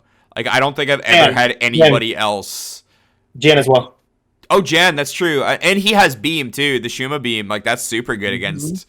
Yeah, that's true. I haven't gotten to play Jan, but that's true. Jan is the kind of guy who will actually just sit there full screen and zone you with the gamma wave and the beam. Deadpool still wins though. Deadpool still wins. I think it's a 6-4 ish, right? It's a slight advantage. It gets easier if you pick a ground assist. Like I actually don't. Okay, I haven't played KBR in a long time, and I've never actually played him in bracket. I never played Jan ever. I played other Hulk players, and what I found myself doing is actually just picking Anchor Doom and playing Deadpool Dante Doom against must be nice Hulk players. My Doom's bad, but Plasma Beam actually turns it into such a decisively winning matchup, in my opinion. Plasma Beam is so good against Hulk, and I feel like I was gonna say, like, he doesn't have like ground movement like that, right? Like, right. They're jumping a lot, which makes it easier if you have a ground to assist, and also makes it easier for you to dash under. Yeah, you can dash under. You can counter call the Sentinel drones, so you don't actually have to commit to anything. You don't actually have to block the drones, right? I think it was against General Reaction. I played him in TNS or something, and I was like, I'm not picking Strider. Strider can't kill a single character on this team. Vajra doesn't do anything here. I'm just picking Plasma Beam. There's no reason. And I would pick the Hawkeye if my Hawkeye were an absolute dog water. I included a clip of my Hawkeye in the last section of the guide in part 3, and I've never been like so disappointed in having to go find a match of me playing Marvel. My Hawkeye is so bad. But okay, so I will say, just to add on to it as a discussion point, he's kind of like Hulk is kind of like an inverse of some of the other characters, where it's like, yeah, like for example, like Doom, like you want to use your tools to keep Doom out of the air, whereas if you can find your tools with Deadpool to keep Hulk in the air, then you're good. Yeah, you need to keep Hulk airborne, because if he's on the ground, you're getting bodied. You can, like, some weird things, like we said, a full set of guns will beat Gamma Charge. Bolo stops Gamma Charge, because all capture states just halt Gamma Charge. And Deadpool's grounded Bolo, you do get to jump after if you throw it on the ground. Yeah. You can jump and block after. So there are times where it's appropriate to literally just throw a raw Bolo at Hulk to stop him. You're not gonna get a confirm off of it, but it will just stop his forward advance. And if your grenades are properly spaced or timed and they gamma charge into the grenade, you can just blow up Hulk off of his gamma charge with your grenade. It's really, he can still go through it though. Yeah, he can go through it at certain spaces. Yeah. It really comes down to, did I survive 99 seconds and get myself out of the corner? And if you got away, it's cake. He's not able to get back in on you unless he takes a big risk. The health though means you have to do that multiple times. Actually, I mean, like Hagar. I hit Hulk. I hit Hulk Snap Sentinel against this team. I don't think I ever. But see, now you're bringing a team into it again. Oh, which is, okay. Obviously a facet thing. I know. okay, I hit Hulk, I snap his assist that makes me block, right? That's my point, right? If it were That's fair. if it were Shuma, I would hit Hulk snap Shuma, right? Whatever you're playing, that's you know what I'm saying, right? Yeah, I get it. Because I don't actually need to kill Hulk. The only thing that actually makes Hulk scary is drones. Yeah. Like, I feel like Lariat's not even that huge of a factor in the match. I am assuming we're playing against the KBR team, right? Because 90% of the time, that's the team you're playing against. Yeah, mostly. But I feel like it's whatever assist is ranged and makes you block in the matchup is the thing that you actually have to worry about here. And if you make that a non-factor, it's just a cakewalk. All right. So I feel pretty comfortable. Hulkin wins. And again, not much changing from original matchup chart there. Iron Fist. Boop. That's it. There you go. I won't talk about who I lost to at Evo. But I played Weaver. He does have ground movement though. He what? He does have ground movement. He does have really good ground movement. If he's an X Factor, he can actually dash under your grenade to the other side and trip guard you. It is super good. I played against Weberman, and it really just felt like as long as I got him to block once and I put a grenade down, that was the end of the match. Basically. Yeah, pretty much. I feel like even though you can zone him really well, I feel like the rushdown style that I play with Deadpool is really, really strong against him because you get him to block one grenade, and then it's like, oh, I full screen mixed you up, and you're holding this, and it's not that hard to secure a kill on Iron Fist, and because he's going to, it's easy to get a clean hit on Iron Fist, I guess is what I'm trying to say. It's easy to get a clean hit on him as a character. And if I can get a clean hit on your character, I'm good. I'm chilling. He does have 1 mil, so we can't just kill him off of a single like jab. However, most of the time he's eating some damage from your zoning and your grenades. He's going to be at the 950 to 900 mark when you hit him, and it's going to be easy enough to kill him. And if you're building the bar off of that, depending on the team, you just do because off of a light into a full combo into Deadpool and it's like Dante, it's 950. So right. Things to be aware of in the matchup, mostly just his super that can like blow through projectiles. Yeah. Fist of Fury, like if he sees you jump up and throw a grenade, he can just Fist of Fury and hit you. You do have to be careful about how you're throwing your grenades and stuff, but if you're far enough away, you're good. If you shoot grounded guns and he does Fist of Fury, you can teleport cancel as long as he's far enough away. You'll be able to block before he gets to you. Don't jump around too much with him beneath you because he might just enter the dragon or whatever it's called. Spirit of the Dragon? Spirit of the Dragon, yeah, thank you. Enter the Dragon, I don't know where I got that. That's a Kung Fu movie, I think. It's a martial arts movie. Yeah.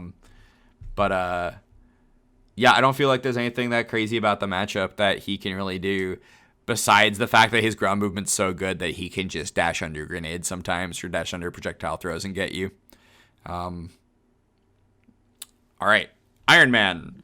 I also am going to be leaning towards this being wins decisively.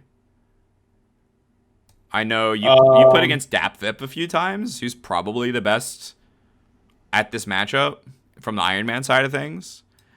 I don't know if you have a differing opinion on this. Yes. Decisively? I feel like actually crouch heavy helps more than you would think. The missile does? Yeah. Think? Okay. Yeah. Because like as you're doing jump back guns, sometimes like he's crouching, right? So the guns could whiff a little bit.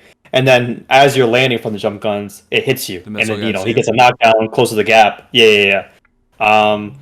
Beam can kind of hit sometimes.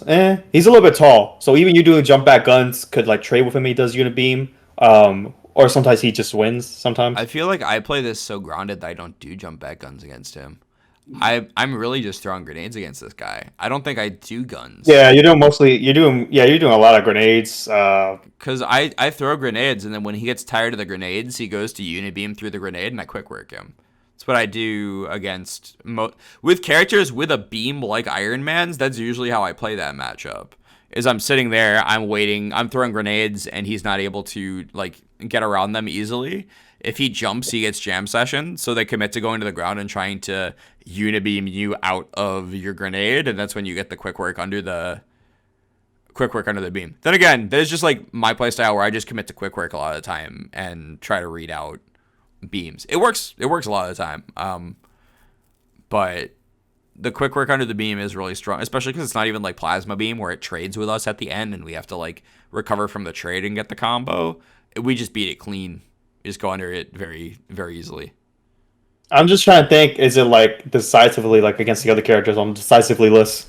I feel like this is as bad as Doctor Doom versus Deadpool, but I know you think the missile helps, and the super jump down forward helps a little bit. If you try to grenade, he does have the anti-air special move too. That if he catches you out, he can just like dash up and do the anti-air special move. Repulsor Blast. Repulsor Blast, yeah. Like Repulsor Blast is a consideration. He might even be able to, depending on what block string we do. If we do like LLM grenade, he might even be able to like Repulsor Blast us out of it. Yeah, but you're not really gonna do that. No, I mean, if I was gonna do like LLM something, I would do like LLM Ninja Stars against him, against characters that have like big anti-air options like that. Yeah. You commit like Iron Man, Wolverine, even Wesker. Absolutely, Wesker. Alucard traumatized me with this character. I'll talk about that when we get to him. But shout out to Alucard for making me realize how bad just throwing grenades in every block string is. Okay, so you don't think wins decisively. You guys think wins, which I could also see. Yeah, he has some tools that would make it a little bit harder. For sure wins. Yeah. Oh, definitely wins. I don't think there's a question about that. Okay, cool. So we'll stick Iron Man in there in the wins category. All right. There's only one Jill player that exists, and his name's Corky J. And I think we dumpster this character, but maybe not wins decisively. I think we might just win it. You just grenade, basically. You just grenade, and then hope you don't get randomed out with Spinny Gun Super into X Factor. Yeah. I feel like if she anytime I've had trouble with Jill, it's been Jill plus her assist, not actually anything to do with Jill. It's like fighting against Plasma Beam or something, right? Like, I think the best Jill team is like a Jill Doom Dante, but what you're struggling against there is the Plasma Beam and Jam Session, not actually Jill. Like, her mix-ups are hard to block, but she's not going to be able to kill you off of every hit, so you can take some bigger risks against her. You are mostly just throwing grenades on the ground. When she goes airborne, you call the Jam Session, or you just get under her. Yeah. And there's not a whole lot she can do. Like, she wants to use her like command dash on the ground and stuff to move around quickly, but she'll just run into grenade. Is her jump floaty? I don't think so, right? It's not very floaty. No, it's not like she falls like a lead brick, but she's not like. Is it like Dante's? I think it's a little bit closer. Yeah, I would say that we win it. I don't think we win it decisively, but there is the chance that she can get a hit on you, right? And then in this game, there's always TAC, and you die no matter how little damage a character does. Yeah. All right, I'm gonna stick her in wins. Yeah. And wins. Yeah. Wins. All right. This is a fun one. Magneto. I know what I'm gonna say. Y'all know what I'm gonna say. I don't know what you're gonna say. I think we might have 3 different opinions on this matchup. Damn, do we? Probably do. Okay, I'll go first. I think even. Okay, you think it's even, Kev? How about that? I also think it's even. Oh, okay. We have 2 different opinions on this matchup. All right. You think Deadpool wins? I think Deadpool wins. I think Deadpool wins straight up. But we can get into that. So let's talk about why you guys think it's an even match. Obviously, Deadpool does not lose this matchup. We can agree on that one, right? Yeah. Deadpool covers all of Magneto's angles really well.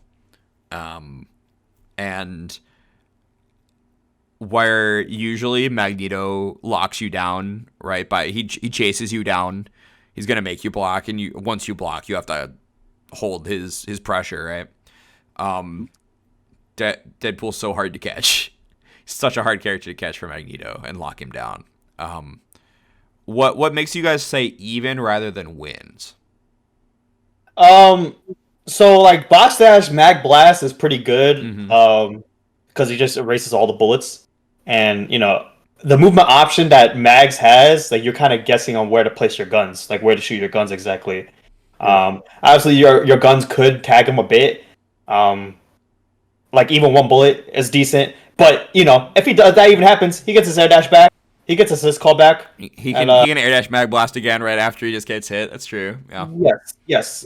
His can soft knockdown when it comes to his mag blast, as opposed to your text in the air every time. Jump gun. Grenade, obviously amazing. Stand light, amazing. We didn't really talk about stand light in most matchups, but yeah, you can stand light. Stand light in this matchup matters a lot. It's so good. Yes. Start of the round, stand light against Magneto is actually kind of crazy. Yes. We have inverted frame data on our jabs. He has a 5-frame standing, we have a 4-frame standing. He has a 4-frame crouching, we have a 5-frame crouching.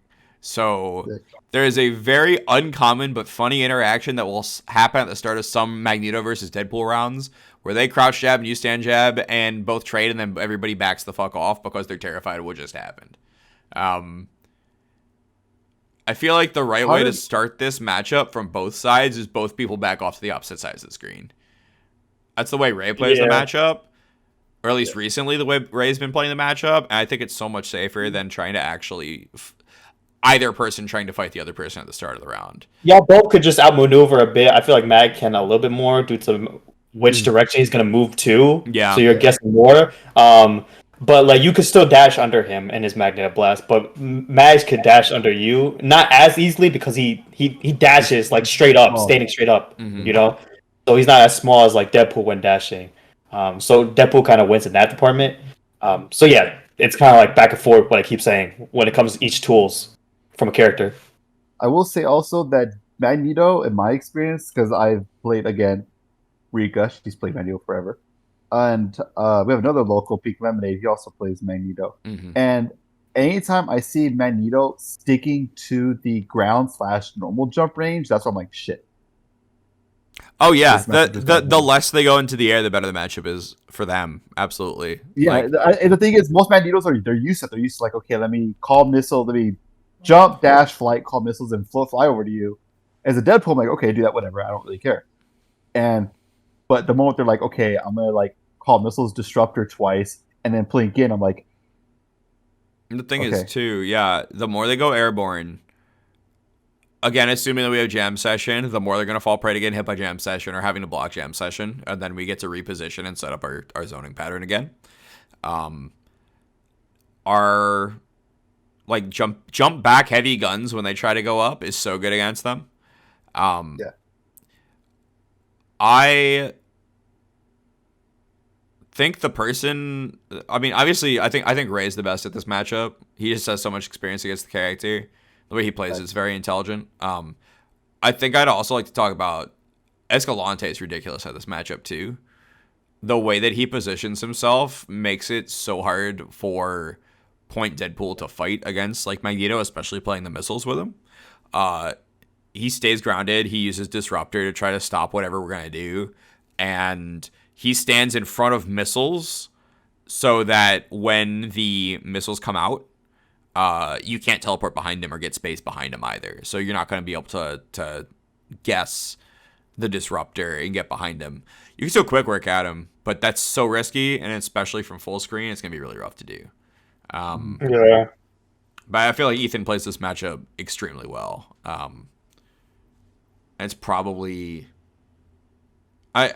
excluding Champ, because he doesn't really play as much anymore, like currently like Ray and Escalante are the best examples of how the matchup goes. I feel like the play style that I play of Deadpool is better against is very, very good against Magneto. I might be biased by having Vajra. I feel like it's super easy to just cross a Magneto up who's trying to move anywhere in the air. Like you guys are saying, like playing on the ground is better for Magneto in the matchup, but also at a certain point, you can't just stick to the ground. Like, there are points in the matchup where the Magneto, I feel like, has to go airborne or nothing's happening. And it depends on assists, of course, but like, we are going to win the chip war eventually. He does have less health, and if we tag him with a few grenades, he's not looking good. That's my opinion.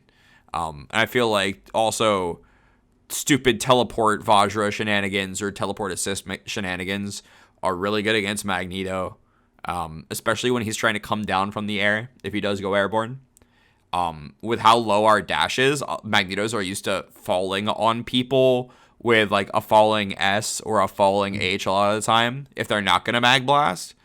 And I've more than a number of times caught like a last second dash under a Magneto player and crossing them up, and it's really hard for them to land against us. I could see Deadpool dash is so good in this matchup. Deadpool's dash is insanely good in this matchup. You have to move so much. Your movement has to be so on point here, but it is amazing. It helps if you can plank. Funny that you bring that up, Kevin. A funny anecdote: when me and Ray played in bracket at CEO 2021, he did end up winning the set, but there was twice in that set where he had like jumped and did mag blast, but I plinked under him and like punished him for it. Yeah, and he pointed out to me after the match, he's like used to like getting away with it against Kevin because Kevin can't plink. Yeah. Yeah, he gets my planks are not super duper clean either. I can do them, but mine aren't super clean either. He gets away with it against me too. He does get away with it too. So that, like, even though I lost the set, that was like the one thing I'm okay, I'm gonna hold on to that because it's the only thing I got. Yeah. So that's kind of thing that I was like, oh yeah, plinking in this matchup is really good. Yeah. If you can plink, there's almost no character who can plink under mag blast the way that Deadpool does. Deadpool dash is the most incredible tool that's not actually a move. Okay, so you guys really feel like it's even. I really feel like it's a slight advantage for Deadpool. I don't feel so strongly about Deadpool's advantage that I would deny putting it in even. I also know Ray thinks this is an even matchup. And I'd trust his judgment on that. Milky wants to cry every time we play this matchup, but I totally understand. I think that's a Strider thing more than it's a Deadpool thing, though. Do y'all know why he started saying that? More specifically, when? Was it when I was playing him online all the time? Because that was a time. That might have been it, but I know very specifically. I can't remember the event. It might have been one of the undefeated, but he and I, he'd asked me for like just a quick like money match or a quick set or something. I was like, I don't really money match, but let's do a first to 5, and then like the loser will buy the winner a drink. I'm like, that just seems like friendly enough, right? Yeah. And then I think I beat him like 5-1. Did you blow him up? Yeah. He really. And then ever since then, he's always just been to me like, oh yeah, Deadpool wins that matchup. He thinks that this is like 7-3 Deadpool's favor, and there's no shot. Oh hell no! That's what he told me too. Yeah, yeah. I was after I played him at Evo. Granted, we were both a little bit tipsy, or more than that. But he was like, yeah, Deadpool blows his character out of the water like 7-3. I'm like, all right, bud. All right, you have another sip. Okay, MODOK. I will take a look. I have a mental block against this character. I think that's usually what it tends to be because I think this matchup is super even. Really? I think Deadpool loses. Really? I think this is the first time I've said that Deadpool does better in a match. Nope. Hold on. No, usually I think Deadpool does better than he actually does. So, okay, let's talk about this. You think that Deadpool loses this matchup. What is the deciding factor in Deadpool losing this matchup? If you think that's the case? Shield is huge. Shield is the biggest thing.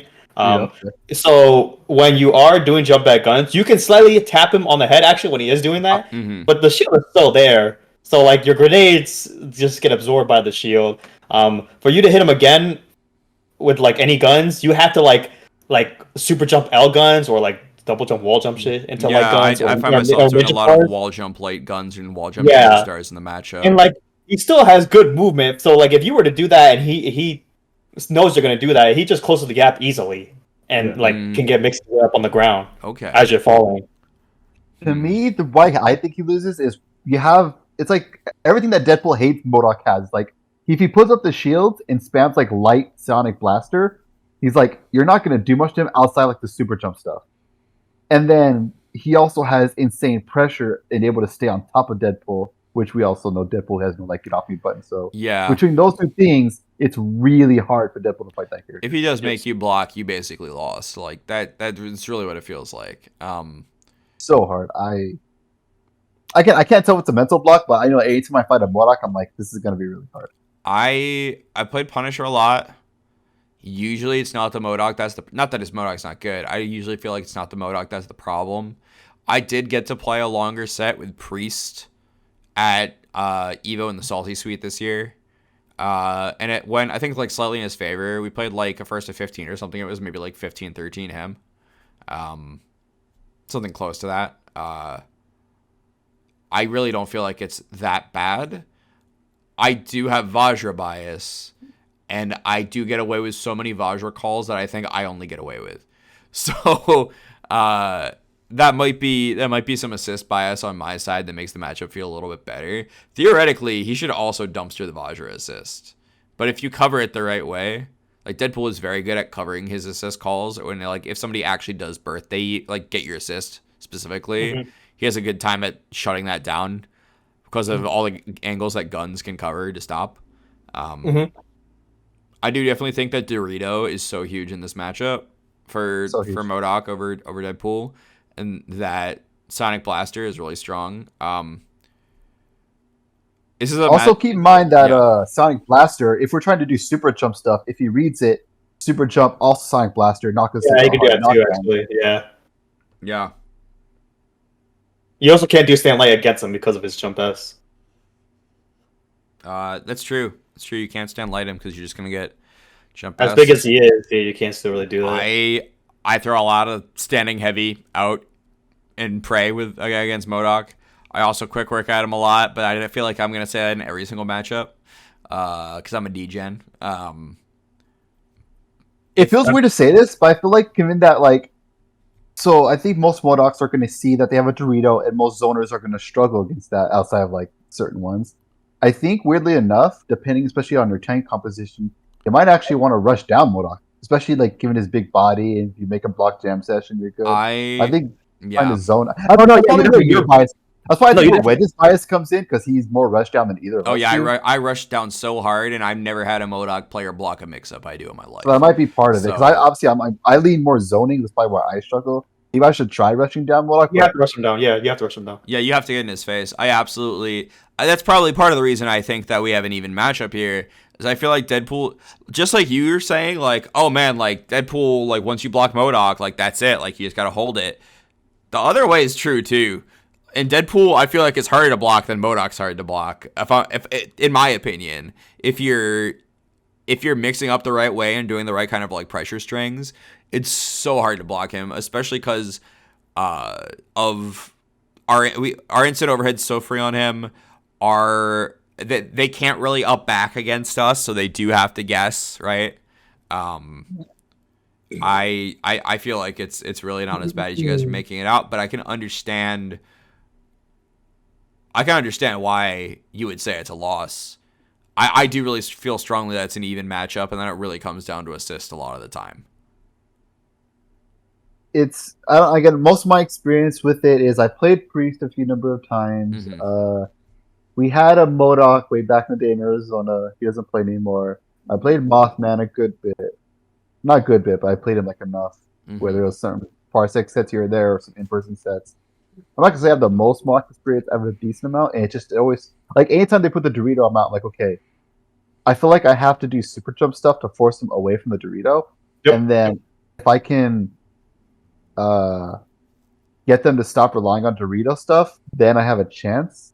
But you have to make them, the player, get away from that shield, or else you can slowly whittle away at them as long as they're not doing proper Sonic Blast stuff. But it's a very involved matchup that I think Deadpool, if nothing else, has it is a super deep and involved matchup, I will say. I'm not going to lie, I find myself raw supering at Modok a lot. Because raw super beats Dorito. A lot of the times, I let him play out the start of the match and get the first Dorito down. And I just kind of like jump around and don't contest, and I'm like waiting for him to go to put the other Dorito down. And when he goes to put the Dorito down, I just let the guns rip. And like if on a lot of MODOK teams, MODOK is the core of the team, and the rest of the characters on the team are not nearly as scary. I'll just rip the X Factor on MODOK and kill him. Like, I don't care. I just need that guy dead. And then a lot of MODOK teams fold after the MODOK's dead against Deadpool. Just the way that teams for that character tend to be composed. Which, again, part of why I feel like it's not that bad. But, okay, so you guys both think a loss. I don't think it's a terrible loss. I feel like, Kevin, you feel more strongly about it being a loss than Serge does. I will say that a lot of it is my like. Maybe I might change my mind. Your mentality. If I fight, maybe if I like, for example, let's say I play like a first to 10 or 15 with Mothman, where I try down the rush down thing, and if I find more success in that, I might change my mind. But just as I stand now, it does feel like a loss. Okay, for now, then straight up, we'll go a loss. We'll go a loss on the record. Who knows? Maybe I'll rush them down, still lose. I'm like, nah, it's still a loss. You might think that still. You'll never find me saying I actually think that he loses this matchup, but as it's a consensus here, I'll give it the 2-1 on the loss for Deadpool. Okay. Oh, all right. We gotta talk about this now. We know it's not.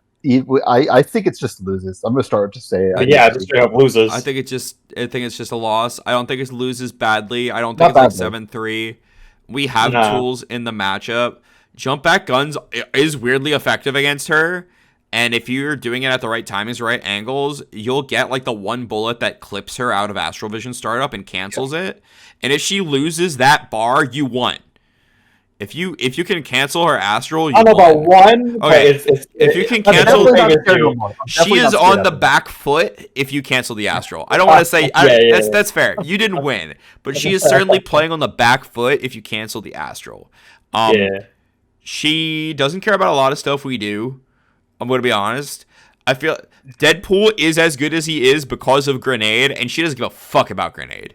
She really doesn't. You can use Grenade to cancel out like a singular fireball, but Grenade does nothing in Astral.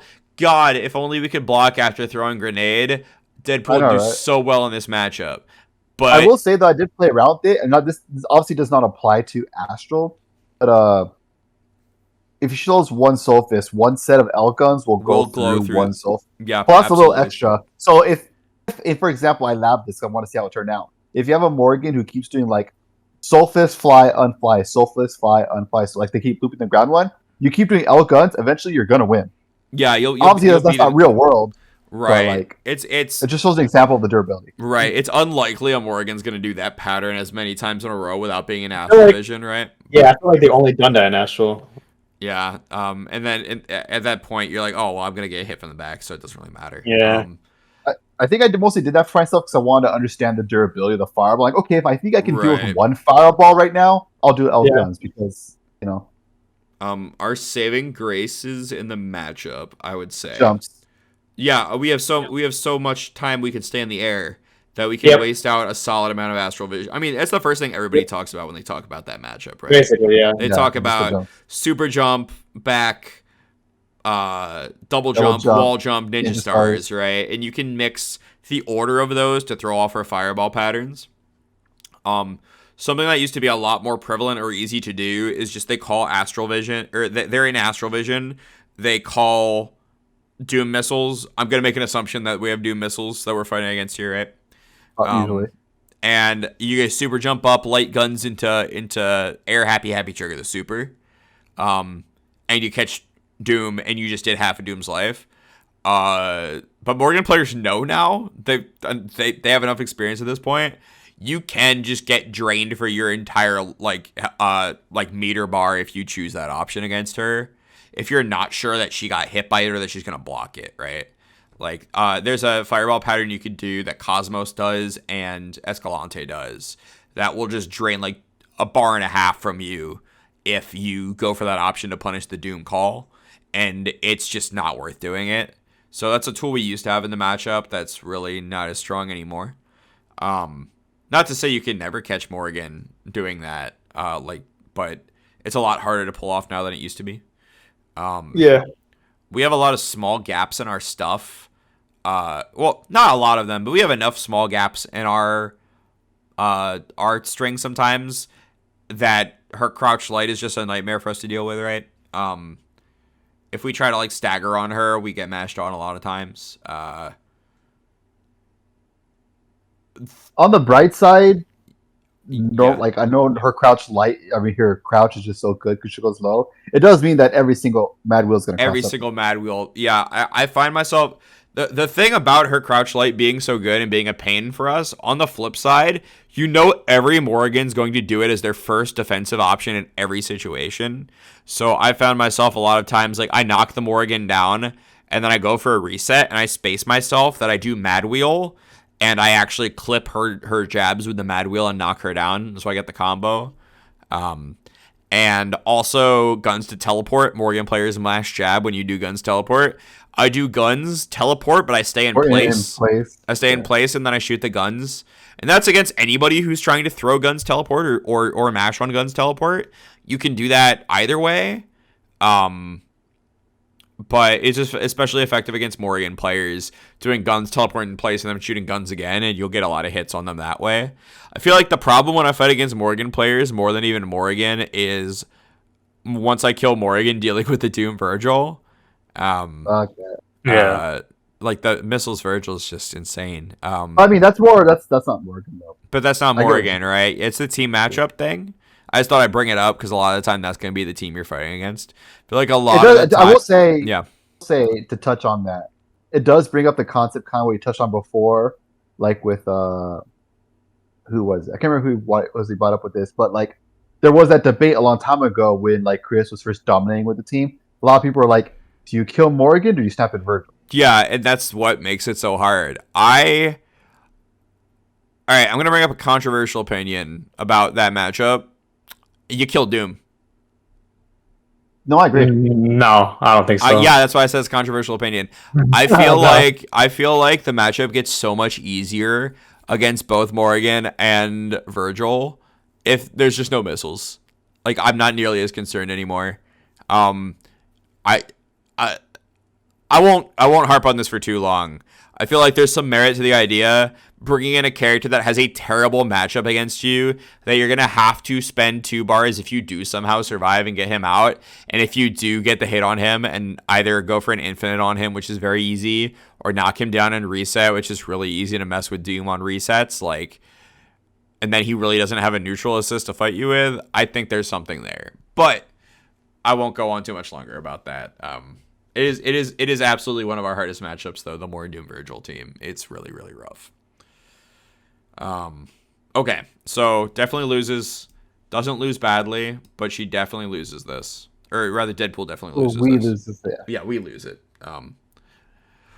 Nemesis, I don't think there's anything to say about this. That goes there. You just shoot that big boy. You just shoot him. He doesn't have any tools that actually hit us, and he can't move fast enough to hit us, and he has no movement. Period. He has tentacles actually. The tentacle is actually kind of useful. Tentacle's not bad. Like jump S is it's solid, but like if the jump S you can either do after a normal jump or a super jump. Super jump we're just gonna dash under him. Normal jump it's like okay, but you're still like in that range where you can react to stuff. I feel like I'm just shooting like low to the ground medium guns a lot of the time, and if he tries to jump he gets clipped, and then I just keep doing that. And then if he decides to jump at all, that's when I throw the grenade, and then I plank under him because I have so much time. I have so much time if he goes airborne. And I know exactly what he's going to do. He's going to land with the same button every single time. So I mean, it's a good button, so it makes sense, but still. Yeah. The straight tentacles are pretty good, though. But yeah, you really just shoot him. Yeah, you just shoot him. Like I don't think even if he has like a tool in the matchup, I don't think he does better than Hagrid does, and I don't think Hagrid does well. So it's very less, yeah. Okay. I feel like that's an easy one. We can close the book on that guy. Dick Ryder. I have one solid opinion, and I've held this opinion for years, and it has never changed to this day. It's about Nova, yeah? About Nova? For Deadpool. All of Nova's options counter Deadpool, and all of Deadpool's options counter Nova. Yeah. I've never changed that opinion. Yeah, it's an assist matchup. That's what it boils down to. It boils down to your assist calls, in my opinion. which again makes me feel like it's a very even matchup. It is even, but that's what I'm saying. It's because like everything that I like, speed tackle beats everything Deadpool does. But the moment he doesn't have that bar, it's like Yeah, okay, it's well, one of those. It's one of It those feels amazing once he doesn't have a matchups. bar. What's up? It feels amazing when he doesn't have a bar. Oh yeah, when he it's doesn't so have a good. bar, you're like, I won. I fucking won the whole match. That's crazy. If he doesn't have the bar, you just get to jump and shoot guns a million times. And then if he Yeah. blocks guns, you do quick work, teleport, Vajra, and you win. Granted, not everybody has this luxury. I do quick work, teleport, Vajra, and I win because I've never had a Nova player actually block it. Like, it's insane. It feels so good. Like, when I lose to Nova Spencer players, I lose to the Spencer more often than I actually lose to Nova. Absolutely. Well, to be Oh, fair, yeah. on any Spencer team, Spencer's always the strongest character. Spencer's usually the person's strongest character, yeah. But I feel like the Nova, I almost lean wins, but just because of Human Rocket, it feels like it keeps it even. Yeah, bro. It's just Yeah, It's yeah. just You can never insane. take that Like, away he from can him. literally just jump up at the start of the round and decide he's gonna fuck up your whole day. Like, okay. I feel like even though there's a lot that goes into this matchup, we don't really need to talk that much about it. It's pretty even. I played LT. Yeah. I feel like my games with LT have been pretty even for the most part. I played Steve a lot back in the day. I feel like the Deadpool Nova was not the hardest part of the match. I feel like it was pretty even back and forth. Yeah. All right. I like Nova for even. Gene. I really Loses. don't like this matchup. I mean, I on almost paper, want to. like, I almost want to lean into loses badly, but he actually kills her off of any touch, which every character does, right? But we have like a couple options that are like non-committal that we can do against her. Also, our incoming is really good against her. Granted, we need the right assist, but like we can actually safely do incoming mix-ups on her and not worry about Phoenix Inferno. Like, unless you're playing Quackbot. unless you're playing as Quackbot, he'll land, he'll block Jam Session, and then Phoenix Inferno, and then X Factor, and then you think you're good, and then he dashes in your face and does another Phoenix Inferno. So Quacks, Overdrive's a big part of this matchup too. what's up? Overdrive's a big part of this matchup too. Yeah, for sure. She does have a lot of options. She has a lot of movement options. She got overdrive. She got teleport. Yeah, she can blow through our stuff. Her arrow buttons are amazing. If I do grenade and she does overdrive, I just lose. Like, If she does teleport when you do grenade, you die. yeah. If she does super jump down forward S, you get hit. Yeah, there's just so many Heavy. easy ways for her to hit us and rush us down. The only thing that keeps this from being loses badly, I think, is that like if we do land any hit from anywhere because of how good Deadpool is at converting stray hits, like we actually just get the kill.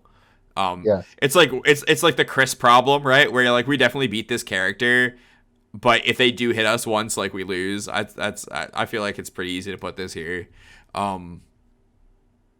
Yeah, I don't think there's a whole lot more to say.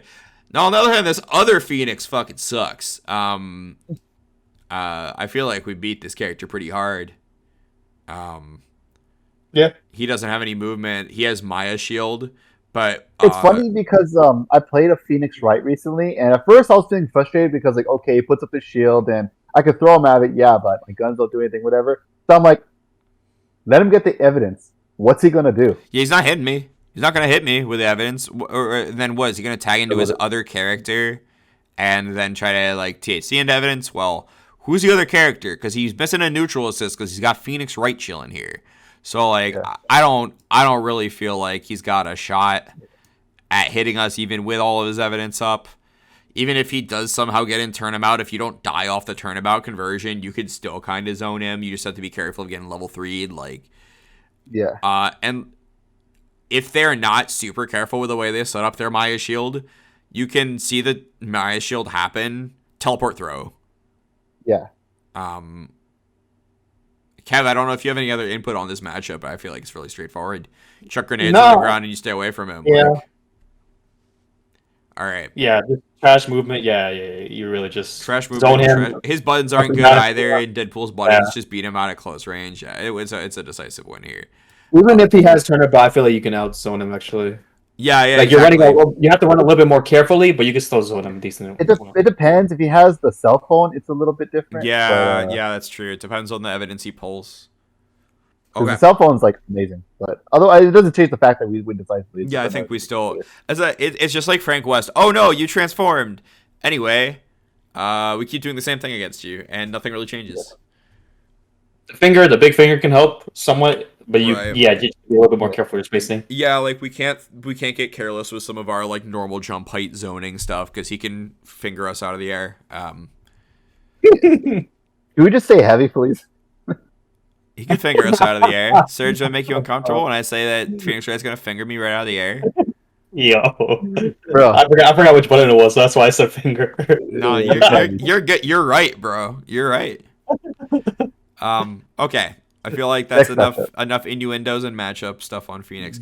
Rocket Raccoon is a weird one. Very weird. Cause what's up? I think I'm just agreeing it's weird. it's a weird one. Before we said this is a 5-5 matchup. Deadpool versus Raccoon. Oh, really? Okay. I think when we talked about it before, we discussed that neither Deadpool nor Raccoon can really commit too heavily to anything because the other one has a decent enough time punishing the other character. Another matchup where Mad Wheel's really, really good because it always crosses up, but also every Raccoon player worth their salt knows that we're going to Mad Wheel at them at some point. Our combos don't work on this character unless we're like spending teleports to make them work, which is a pain. Yeah. Yeah. Doesn't mean we can't kill the character, but it's a problem. I feel like there is a variation to the combo, but it's like the weird Jake one where like you do the crouch light, medium, heavy, quick work. Instead of dash up launch, you have to do the crouching dash medium, heavy, yeah. And quick work medium. It's weird. And then it's a really tight dash into S off the medium one too. It's really hard to make it work. I wind up spending my teleports to combo this character almost every time I hit him. The air rocket skates makes it so like it's kind of hard to guess where he's gonna go. Yeah, he can mix up his movement really well, and you can't really do like jump back stuff a lot of the time against him. Like jump back guns isn't like super effective against him because of how low he is to the ground. Yeah, I feel like it's a matchup where both people really play on the ground a lot until Raccoon gets airborne and tries to rocket skates around you.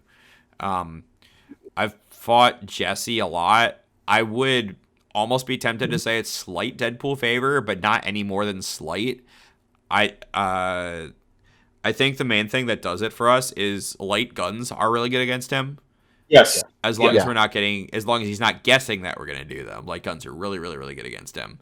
And if we got the right assist to back it up, we can just do like light guns, call assist, light guns, and then wait and see what he commits to, or light guns, call assist, and then when they're blocking the assist, throw down a grenade, and then we can move forward a little bit, and he has to make a decision, because if we get close enough that we push them to the corner and we call a lockdown assist, then they've got to actually block us. And for a character who's so short, who should be hard to hit high, Deadpool is a really easy time, like, overheading him. I still say 5-5. You think 5-5 still? I would agree. Yeah. I think that's fine. I spent I've been spending the last minute or two trying to think about the matchup, like how I feel about it. I think 5-5 is kind of the way. Yeah, it is a situation where if we're guessing his options right, like obviously we're gonna win. But he does have ways to mix up his movement that Deadpool does have some trouble actually like fighting against. And also like trying to combo this character is a nightmare. Trying to hit him sometimes is a nightmare because of how tiny he is. So I'll go with even. I think even makes sense. Ryu, I'm on the line here. Where's Zempool when you need him? Hopefully not picking this character ever again. Hopefully. That man plays Deadpool, Dante, and Akuma. That team is going to fuck once he gets good with it. That team is so good, and we'll get into... I am going to do a team video later, like a team composition video later, but hopefully he's never picking this character again. I feel like this is a win, maybe a decisive win. The only thing that makes me hesitant to put him in decisive win is he does have a couple of tools like Akuma has. He's got like he can just rip a beam at us sometimes and it's gonna hit, so we have to be very careful to play around him when he has meter. But his air movement's definitely worse than Akuma's. His ground movement's really, really good though. Yeah. That's part of it. I was gonna say you mentioned the beam, but I kind of like for example, when I think of being scared of a meter, I think Nova because like if he does human rocket Yeah, and it it's hits a not certain way, anywhere he near as combos with it. threatening. But Ryu, it's like he spends a bar. If he doesn't kill us, who cares? Right. Yeah. Well, I mean, that's true. That's fair It's enough. gonna hurt, but it's like again, like we have a decent. We don't have the most health. We have enough health to survive. Like if he beams us, If like he beams us the first 10 seconds once, of the round. So it's yeah. like okay, you spent your beam. Now what are you gonna do? Beam X Factor try to get to me before you drop the combo, and then inevitably drop the combo, and I won. Yeah, But I basically. mean, it's something to be concerned about. So, Sure. what do we think? Wins decisively or wins? Hmm. 'Cause he doesn't have the tools Akuma has that kind of make Nah. it doable for him. I'm leaning wins decisively just because the air movement's so much worse, despite how good his ground movement is.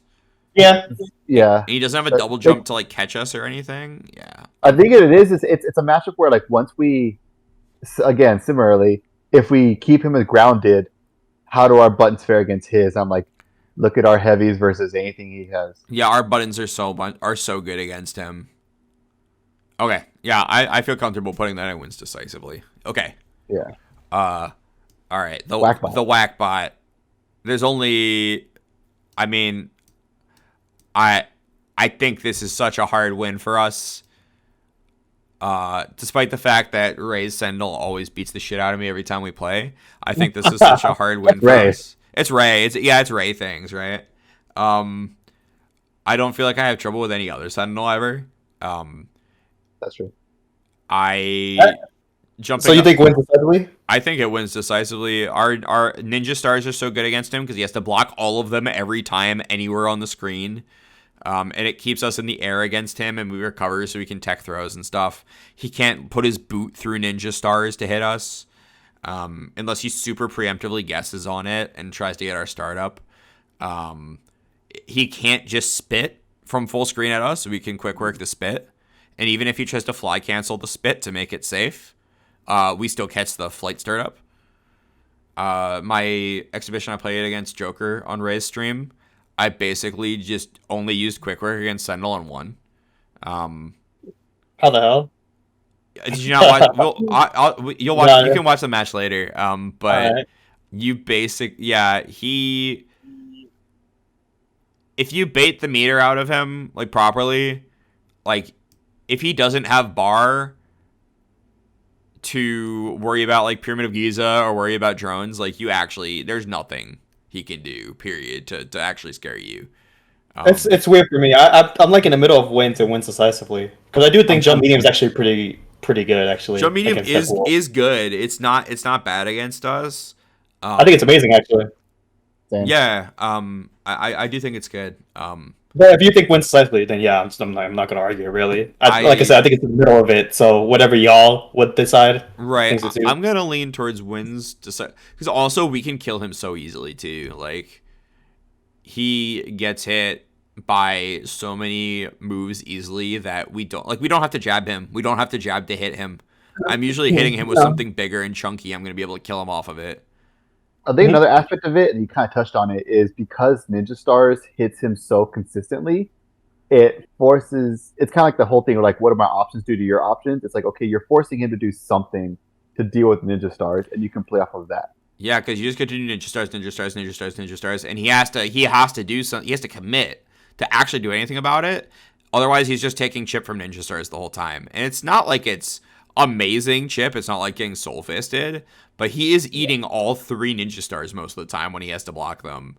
And it adds up. He has to commit to something to actually deal with it, and he can't just hard drive at you because of how fast you recover.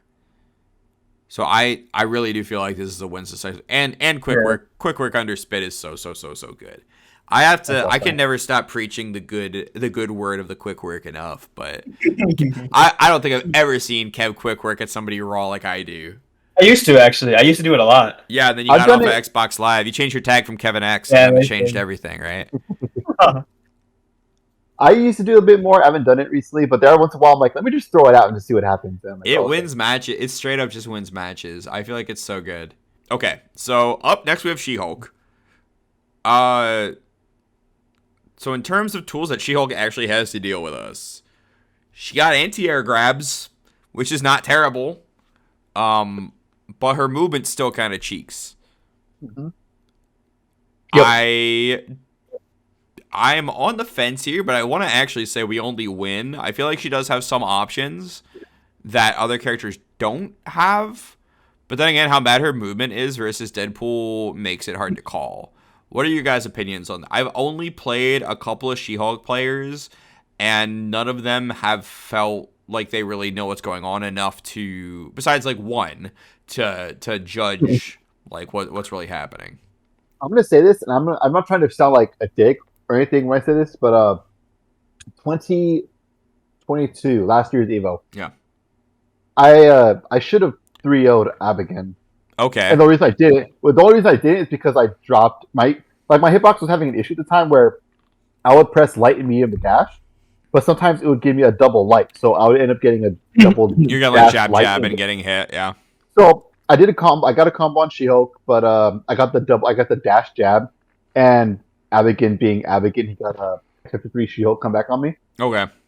But outside of that, anytime She-Hulk was on the field, like I didn't feel any issue. Like I feel like it's just pineapple is like the whole match, right? Yeah. Like I feel like we don't even really have to use guns against her. The only thing you have to watch out for is if she super jumps, she can change her momentum with butt slam. Yeah. But other than that, like there's not anything that really seems like you have to watch out for in the matchup. Like, okay, you have to watch out to not get anti-air command grabbed, like the super. Because I will say I did. It was way back in the day, but I did lose to somebody who was playing She-Hulk. It was actually it was Wolf Street. Wolf Street was losing to me with his main team, and he switched to She-Hulk Raccoon. It was something weird. It was like She-Hulk Raccoon Strange or She-Hulk Raccoon. It was another good assist character, and just rushed me down with She-Hulk because I was getting away at the start of the round with like jump back grenade, and I just got like 3 rounds in a row. 2 rounds in a row. I just got like anti-air command grab supered by She-Hulk and lost. So it's something you have to like watch out for. Granted, now I know about that, I don't think it's the kind of thing I would get hit by again, but it's a tool that you have to be considerate of. So what are we thinking here? I want to say wins decisively, but there's an argument for wins. I want to say win decisively because I'm thinking broader picture. Like, generally speaking, 9 times out of 10. You're not going to be able to, really do anything against Deadpool. Yeah. Yep. Okay, sure. All right, now we're gonna really trigger Serge. All right. So, Shumagarath. It's not the matchup in particular, but I do feel like I have to note when we're talking about this character, his assist is so insanely good against Deadpool. Mm-hmm. I-beam assist just clears the screen of grenades, and especially a lot of the matchups where a lot of the teams people play Shuma on are matchups where you really want to be able to depend heavily on grenade, and just being able to clear them off the screen is so powerful. Like we were talking about MODOK earlier. Sykilik actually plays a Jug's team with MODOK point. MODOK, with already the issues he has, plus Ray, is like, man, that's just... Yeah, I don't know how you get past that. Like, MODOK missiles is one thing. I'm like, oh, I can deal with that. MODOK with Shuma Beam seems like I don't have an answer. I don't know an answer, right, to that, besides just to try to get into his face as soon as possible. Or try to raw super and blow through his shield and catch both characters. Like, literally the only thing I can think of. Or just hope or just like play around and block it out until they make a bad decision. Yeah. But the Shuma assist itself is worth mentioning because I feel like it dynamically tilts any matchup a little bit out of Deadpool's favor just because of how good that assist is against him. Yeah. But Shuma himself also doesn't do terribly against Deadpool in my opinion. He's not amazing. He does all right. It's not like it's not like he's a Deadpool killer or even somebody who beats him, but his movement is weird to deal with because of him changing his momentum with Mystic Smash or Mystic Ball, whatever it is. Mystic Smash. Mystic Smash That's is the name of it. that's the official name of the move. Yeah. Oh, I'll just call it Tremble. Tremble! Yeah. That's what I mean. Yeah, that's fair. That's fair. But I think I would put it in the category of Deadpool wins it, but it's definitely a matchup where you're going to have to, as long as you're paying attention, you're not very much not autopilot. Like as Deadpool, sometimes we have our patterns. Like, okay, I'm gonna do this. Yeah, you do your zoning pattern, and you're like, oh yeah, I'll You be patterns all fine. that. But but the Zeshuma, it's like you have to really be paying attention to him, because once you pay attention to him and like you make him like, okay, I feel like it's one of those where you're throwing out the grenade and then dashing up and waiting a lot. There's a lot of like, you get to see what they're gonna do and then figure out, okay, this is how they're feeling right now. Are they aggressive? Are they trying to like? Are they scared of the fact that I'm gonna zone them? And you really have to pay attention. You pay attention to Shuma a lot in that matchup.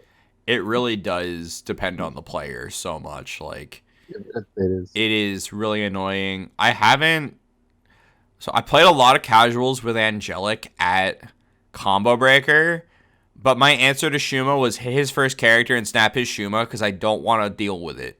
Like 90% of the time. Yeah, I would much rather, because I feel like I hit Shuma, I snap Shuma or rather I hit the point. It depends which team he's playing too. Like if he plays the Morgan point, I'll snap the Shuma. I'll hit the Morgan, snap the Shuma.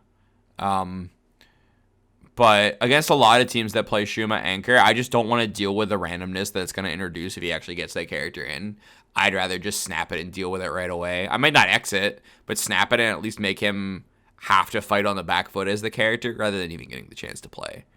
I think it depends on how, I guess part of it is how good the Shuma player is with Shuma, but also there's some instances where I'm like, honestly, depending on the team, like for Angelic's team, for example, I'm just using this as an example.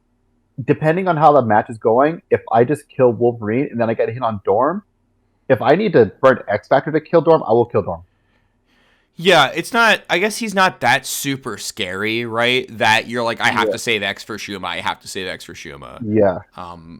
And the other thing with Shuma is he is only a 950 character, so he is very killable with a normal hit if you don't have to use like something that's going to scale your combo a whole lot. So you don't have to have X to kill even, right? But yeah, I think if you have him by himself, some of the options he has, to get close to you, like Mystic Smash is whatever, but we already know he has a bigger hurt box, so you can hit him out of it. As far as the ground stuff, like some of Deadpool's options, like stand medium is really good against Shuma, because especially if you want to plink in a lot. Mm-hmm. Yeah. Like that's just what I've done against Angelic a good bit, because like maybe it's just because he knows me, but like he'll stay on the ground a lot against me. Yeah. And if I see him to plink, I'll stand medium because he's probably gonna run to it. If I see him block it, I'll just cancel like the Ninja Stars or just sometimes I'll even just do medium into Ninja Stars no matter what. Just, like, put that wall up. Can he anti-air us if we block string into a grenade? Because I know he has some really high reaching normals. I don't think so. I think it's the startup. The startup is too slow on them.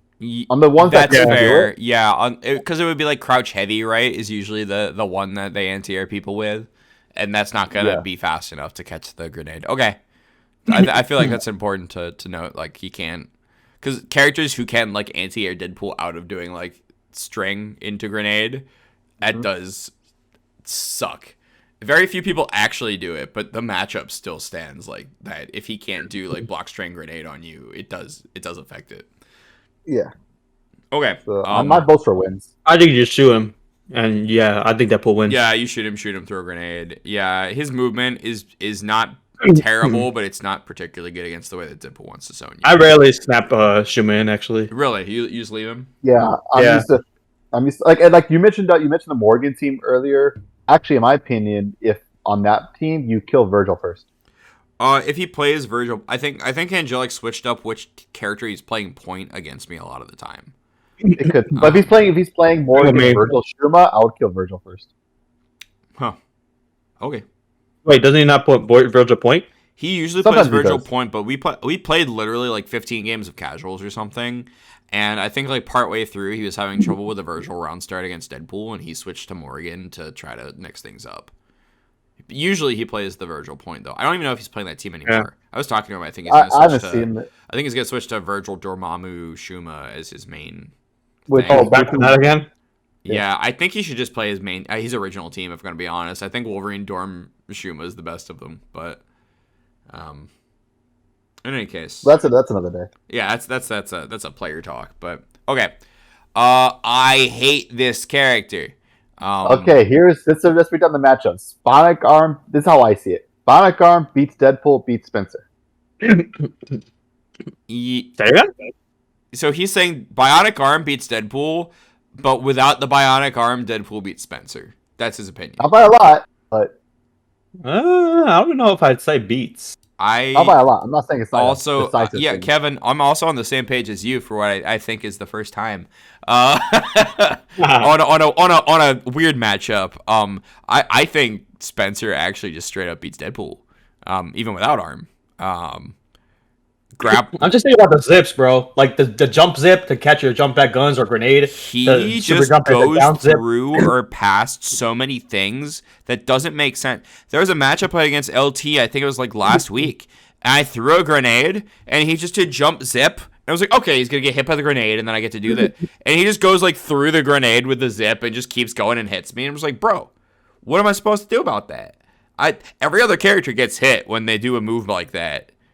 Against Deadpool. Every other character would like air dash or like ground dash in at that range would get, but like Spencer just like zips through stuff and past your zoning and you just get hit.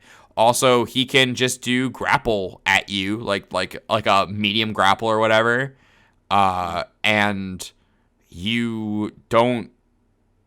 If he guesses right when he goes for grapple, if you go to shoot something, if you don't like bait it out, like he will maybe grapple you and then punch you and then trade with your grenade and then roll forward and do like the OTG into the wall bounce and he gets combo on you and you're dead. I really feel like Spencer's really strong and his normals are good too. Like his jab is something that can actually contest The jab is really good. Deadpool's jab, which is The ground movement is good. His air buttons are good, so you can't really stand light him. yeah. I think what it is like a lot. Anytime I played a Spencer and I did well, a lot of it came down to whenever they spent a lot of ground time, I was just throwing out standing medium a lot. I do feel like standing medium's a good move if they're gonna stay grounded for sure. But I still feel like it's not enough to make it. I'll just give you an example of like one of Yeah. the reasons why I think. No, Again, I I never understand. said like huge thing. Well, I could be swayed to thinking it's even, and honestly, it's he's a good enough character that if you could say he loses, I'd probably believe you. It's We just that my opinion was always just swayed on like, okay, I can use stand medium to keep in check on the ground, and then there's all these things like for like a common thing, for example, screen, jump, call plasma beam, and zip is a common thing that you could just lab against, or there's this and that. I guess I never felt like super scared of Spencer. That makes How sense. much did Not you play like- against Steve? How much did you play against Steve ever, Serge? Not as much. Most of my Alright. Spencer stuff was like Rika when she played Spencer. Yeah. There's a few other Spencers here and there, but like Rico is like the main one. I have lasting trauma from playing against Coach Steve. His Spencer was just built different, man. There's never been a Spencer like his Spencer ever. I know Lib's like really good, and Mundank's really good right now. There's no Spencer that's as scary as Steve Spencer in history. That guy's just, he's just built different actually. And that's what I think of when I think about the Deadpool versus Spencer matchup. It's just like relentless rush down pressure, and you don't have a good backwards movement option. If you jump, you're getting washed. If you shoot or throw anything, you're getting washed. You can't spend X Factor before Spencer comes in because you're gonna lose to Spencer if you already spent your X Factor against him. Like, Yeah, he's just gonna bionic arm and then. yeah, it feels Okay. so hard, like, to actually fight that. So in our original matchup chart, we actually said that this was an even matchup. I haven't thought about it in a while, but I feel like actually Spencer really does beat Deadpool, huh? I feel like Spencer beats Deadpool. I feel like they have to play really well, but that doesn't mean he doesn't beat him. You can't play sloppy against Deadpool and win. Like, I feel like that's the thing in general, though. I feel like playing sloppy against Deadpool save for a couple characters that we haven't gotten to in this list yet, you can't really play super sloppy against Deadpool and actually pull out a win against him, which is a merit of the character, I think. But I think you could beat Desperate Spencer and still beat Deadpool. probably, Yeah. You know what? Desperation should get you killed, but I don't think that's the case with Spencer. Not always, because you Bionic Arm X Factor, and then it's my turn still, right? Or That's just part of the zipping. thing. Yeah. Or just Desperation forward zip and you get hit. Forward zip and you get a random hit. Like, that's fair, actually. It's very fair.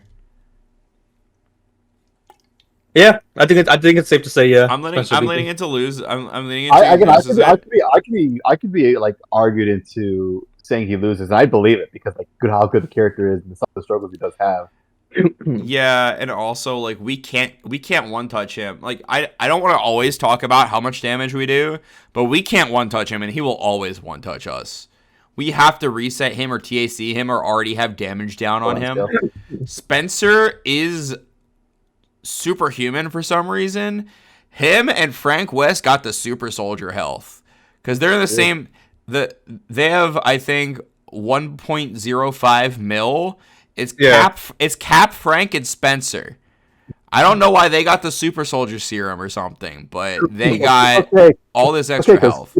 Chris is even more superhuman. So that's Chris having the same amount of health as She-Hulk and Nemesis is insane because those are both biological experiments, and that's a guy with an assault rifle.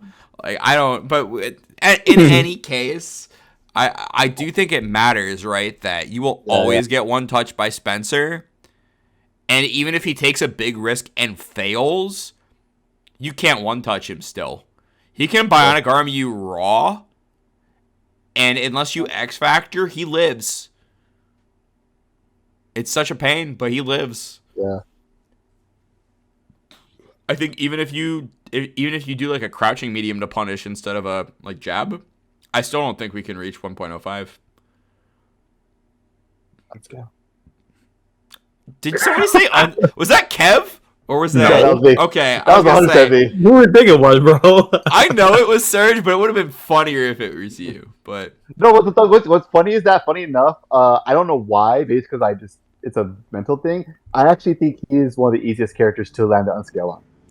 I think the way that his body is sized and his fall speed makes it easy to hit it on. It's like of all the characters, even with Jam Session, I think is obviously harder than like Rapid Slash. Right. Even with Jam Session, it's so easy to unscale Spencer specifically. Okay. Out of any other characters. I think the easiest thing to do against Spencer is to snap him and mix him on incoming and hope he gets hit, and then X Factor that character because fuck Spencer. Yeah. But in any case, I think that's enough Spencer talk. I think we can agree it's winnable for Deadpool, but Spencer does, I think, beat him. Just because Zip is really hard for Deadpool to deal with a lot of the time, and Bionic Arm is obviously really good against a character who's just a raw zoner at super jump height, which is exactly where Spencer hits you with Bionic Arm. Yeah. Okay, Spider-Man. I think this matchup's just even. I played against Gibran a lot earlier on in my Marvel career. We were both Philly area, and I played him a lot. And I tended to win, but I think that's more because I played Jam Session and Vajra against Spider-Man, more so than the actual Deadpool versus Spider-Man matchup. I did play a lot of casuals against Monix at Combo Breaker this year, and the games were very even. And I think that's I don't think you're going to get a better example of that matchup than playing against Monix. He knows things about the character, and he knows how to play the matchup very well. And I still haven't played him, and I would love to. He's fantastic. I love playing against him. Also, he's just a great guy. Like, I won't get too deep into it, but just a great guy. He's cool to play with. You just have a good time. And then you get TSC Infinite, and you go to Joey's fridge to grab a beer. Actual story from this year, but in any case, so I think the matchup is pretty even. I think we can zone him out decently, but also he has a decent time rushing us down. And also, if for whatever reason we do need to catch him, like if he's, God forbid, somebody plays like Spider-Man, Morgan, Phoenix, which I think Monix is actually starting to mess with.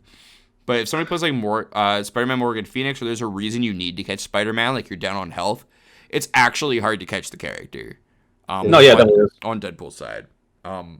I could see it actually being slightly in Spider-Man's favor. I if y'all thought want to at say it's one- even, then yeah. I thought at I one would- point maybe, but then again, I feel like it's just the fact that on any Spider-Man team that's actually viable in Endgame, you're playing Jam Session, and on any Deadpool team that's viable in Endgame, you're playing Jam Session. So I feel like it's like, oh yeah, like Spider-Man rushing you down with Jam Session's a pain, but then also Deadpool zoning you with Jam Session's just a pain, and it kind of cancels each other out. You know what I'm saying? Like, maybe that's not entirely it. And, like, if he gets a good read on our zoning, then Spider-Man kills Deadpool. But also, Spider-Man's very, very killable. I think he's only, like, a 900k character.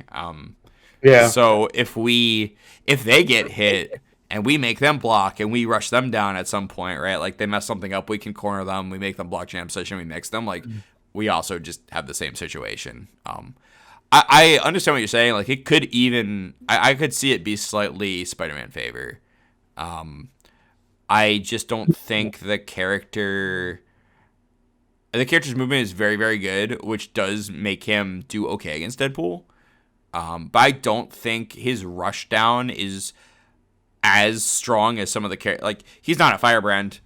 His pressure and the angles he takes are not as hard to cover as Firebrand, for sure. And his zip is not near the amount of, like, problems that Spencer, I think, gives to Deadpool. I just think his buttons are really good, air and grounded. That's true. His jab is really, really good against us. His medium, his heavies. His crouch medium is ridiculous against us, for sure. The foot, Sting. The anti-air foot. Spider Sting is really good, too. I think Monix also thinks the matchup's even. I think if I remember correctly, talking to him. But that doesn't always mean that that's actually what the matchup is. Yeah, I mean, I could see if you say, like, I'm not gonna argue too hard with you, but I could see it being slightly in his favor, actually. No, I could agree with that, too. It's really hard to take the assists out of it. Because when it boils down to it, the assist matters so much in that matchup. But a lot of the times when I feel like that's the situation, that usually means it's pretty even otherwise. I think as far as this chart goes, I'm down to put it as even. Okay. I would agree with even here. Alrighty. Like, yeah, you could argue it. Like, again, you could argue little nuances here and there, but for the sake of this specific chart right here, it would go under even. All right, we are approaching some weird territory. So we got to talk about Storm. And I actually don't think this is that bad for Storm. I actually think it's decent for Storm, this matchup. Yeah, I actually think it only slightly wins. So I don't think it's even, but just slightly. Yeah, I was going to say, it's probably a slight win. She is slightly worse Magneto, and the Magneto matchup's even. So yeah, she doesn't have Mag Blast. If she had Mag Blast, it would be even. That's really what it boils down to. Can you imagine if she could dash and then throw one of her... she dashes and throws a lightning ball at us. Bruh, that'd be fucked up. Yeah, that character would be crazy, right? But she's not. I think that the scariest thing about her, but that's always what everybody talks about, is Hailstorm, right? Or is Ice Storm. Yeah. Ice Storm is really good against just throwing jump back guns or throwing grenades because of how vulnerable Deadpool is in the air. And you can't just call an assist raw to make her block to make your assist call safe, right? But she's not going to kill you off of a single Hailstorm, right? Yeah. And so even if she just call you out once, then she spent her shot, right? And then you can just play the game normally. The best thing is like when she has like movement options, not the fastest, but decent speed. But even when she's floating, she could still block your bullets actually. Yeah, so she can actually approach in the air without actually getting hit, right? Or without getting jam session too, which is super important. Like if you're just doing like throw grenade jam session kind of stuff, she can super jump up and she can just float in your direction. If she has to block the jam session, then she can. And then if she actually gets past the jam session, she can unfloat and fall down on you. So she has tools, but yeah, I think it's slightly our favor. Yeah, I'd put that as wins. Yeah.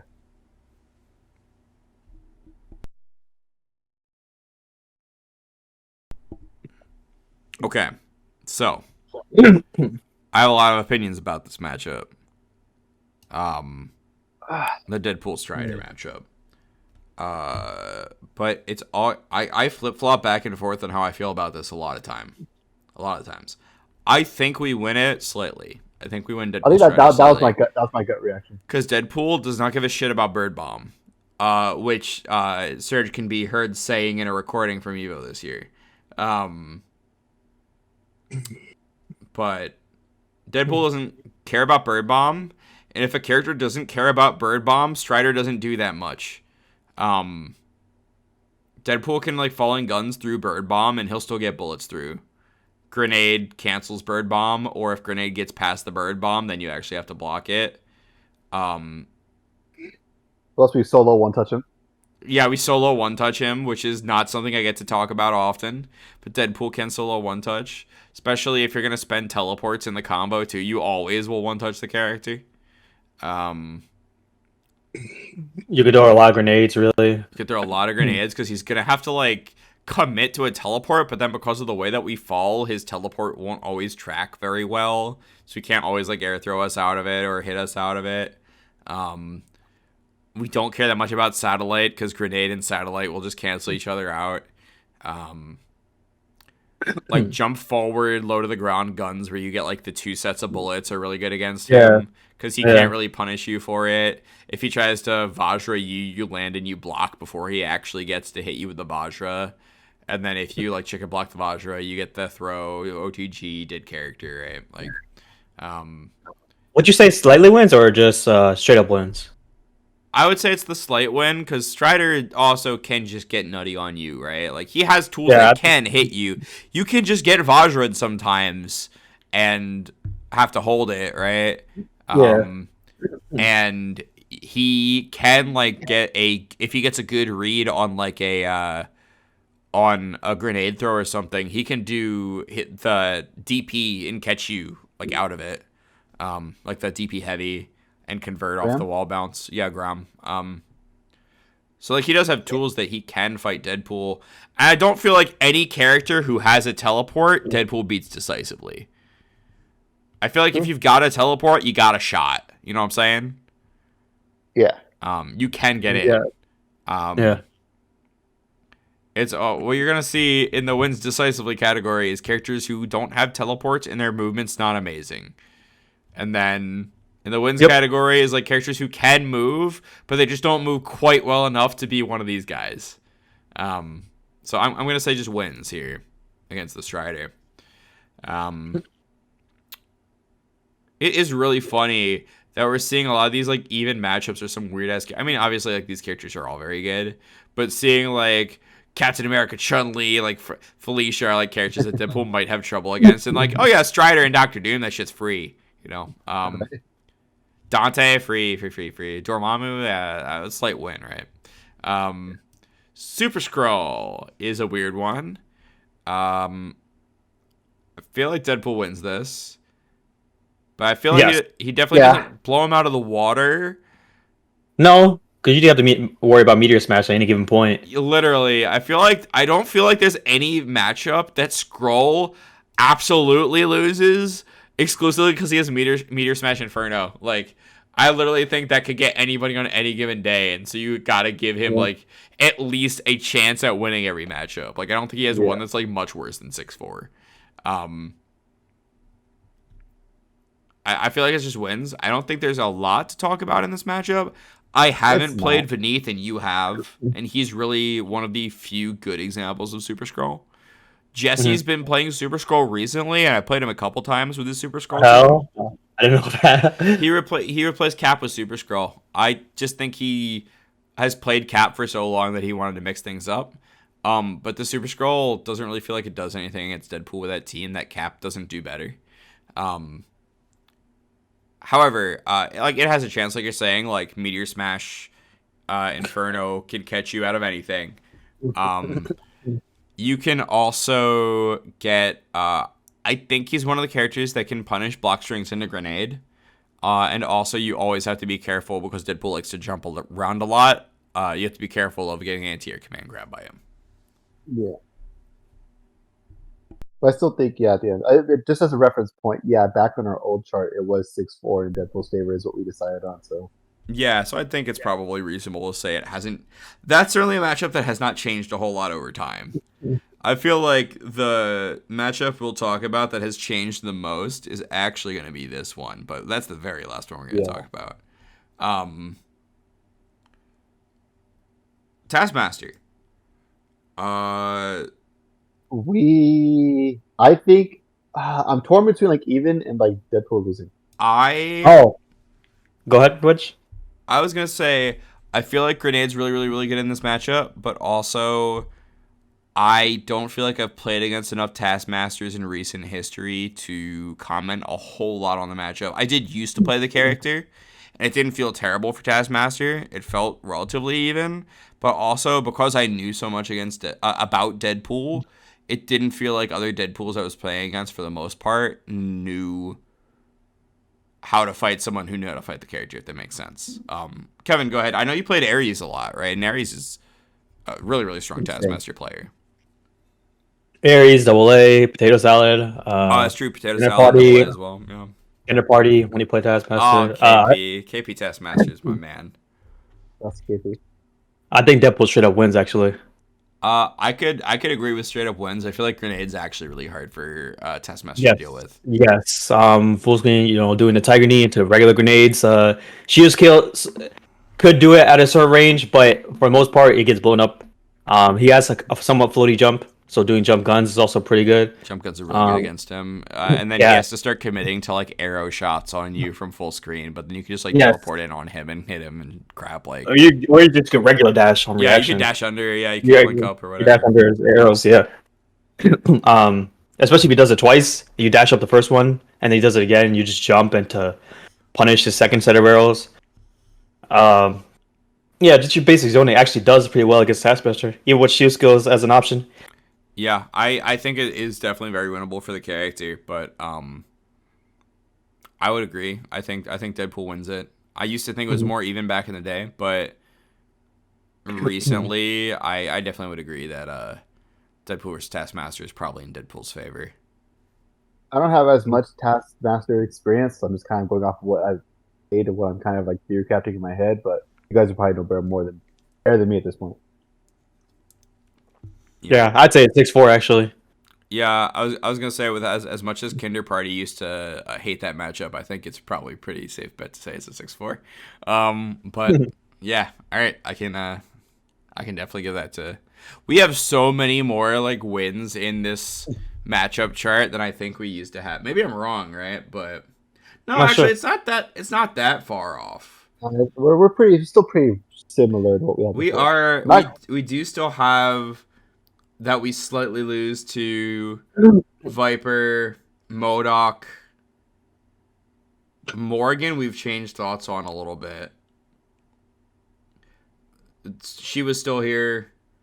We used to think that Spencer was an even matchup. Yeah. And then Firebrand opinion has not changed at all. No, we're not keeping that. We're keeping that forever. Yeah, that's staying there. I think this is going to be the worst matchup we have tonight, besides maybe something in this area. Okay. Thor is a weird one. We shoot him. We shoot Thor, and he tries to Mighty Strike, and then he misses and he loses. I don't feel like it's entirely I don't think unwinnable it's for Thor. Yeah, I don't think think it's I think it's winnable. I know you played Kevin. I do not remember what tournament it was, but you played against like a Thor Sentinel player at one point. At NEC, it was the NEC you came to, I think. And Wow, what's his name? Pikachu? Was it Pikachu? Yeah, I remember Yeah. that match. Oh, I remember about that, but I don't. No, it wasn't NEC. That was final round. Maybe. NEC is a different player.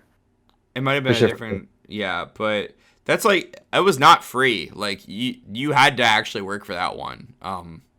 No, he beat me in winners, Oh, did he beat and you? then I won in losers. That was NEC then, because that was the year Yes. that you played Eli in top 16, I think. Yes. Yeah. Okay. So, which also sucked, but imagine traveling all that way and having to play your homie, but it happens. Yeah. But yeah, okay, so that was you versus Pikachu, and like that matchup is not like you can't just like throw grenades forever against him. You have to really Yeah, because my strike. yeah, Mighty Strike's just insane. Like it blows through everything, and he doesn't even. I think if he Mighty Strikes into a grenade, I don't even think he trades with it. I think he just beats it flat out. Yep. Yeah, it does. Yeah. So you have to be careful about just chucking grenades against him. His air movement's not good, but also he has so much health that he doesn't give a fuck. He just holds That's forward. the biggest thing. He just holds forward at you like a Zangief player, and is like, my health is a resource, and just runs at you. And then if he touches you, you're dead. Like, it's like the whole Hulk and Haggard thing, but like stepped up a little. It's just bit worse. He has more It's health. like worse Hulk and Hager. Actually, I don't know if I want to say this character is better against us than Hulk does. Probably not. He doesn't have the steamroll potential that Hulk has. That's kind of what it is. Like he doesn't have that safe. Like I don't feel as pressured by Thor as I do by Hulk. Yeah. Yeah. Also, Dash Up Light actually just does well against Dash Up Light dumpsters that character because he just doesn't have a single button that. Does he have slower buttons than Dante? Does he not have a faster button than Dante? I'm trying to figure out. Because Hulk, because Thor, it does definitely feel like you could press any button on, and if the move he's not attacking you with is Mighty Strike, you don't care. I'm gonna look it up really quick, but it doesn't really matter for the. Sand Light is 8 frames. Yeah, he's got like Dante buttons, which again we can. Oh no! I lied. He has a crouching light that's 7 frames. Okay, he's got slightly better than Dante buttons, which means we still just bully the crap out of him because our crouch medium is faster than almost his entire moveset. Okay, so I think it is fair to say we win, but he does stand a fighting chance. Like that is, if you get Mighty Striked and you don't know about it, you lose. He definitely has a chance to beat us, yeah, for sure. Absolutely, which I still would like to play against Iron God, but I don't even know if they play anymore. I haven't seen him play in a while, but last time I played him, he definitely. It's weird because like the first few times I played him, I did really well, and in recent years, he's always done really well against me. So yeah, I gotcha. That happens. Especially, I think Iron God is one of those players that just like levels up exponentially with time. Yeah. But okay, I mean, this is similar to what we thought about Thor before. We thought Thor lost the matchup, but didn't lose it egregiously. Going into Trish, before we said this is an even matchup, she does not care about the ground, so you don't throw grenades against this character. Unless you're in very specific situations, you might, right? But you're not going to be using grenades heavily in neutral against the character. It's going to come down a lot to jump back heavy guns, in my opinion, because she's not even going to be at medium gun height most of the time. I played K-Brad before, and it seemed to be pretty even when I played against K-Brad. I haven't played too many good Trish players besides K-Brad. Or at least not recently. What are you guys' opinions on this matchup? I know we used to say it was even. I could even see a slight win in Deadpool's favor. Yeah, maybe.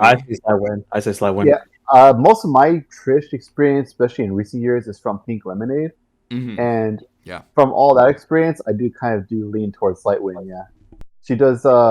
Because it's an example of what we brought before of like what do my options do to her options. If you just keep H gun sniping her, it's like eventually she's gonna have to rush you down, and she has solid rush down, but it's like not anything you can be scared of. Yeah, I was gonna say I did play a couple of years ago against Angel from New York, and I just felt like I was just doing like jump back heavy guns a lot and winning, and then Yep.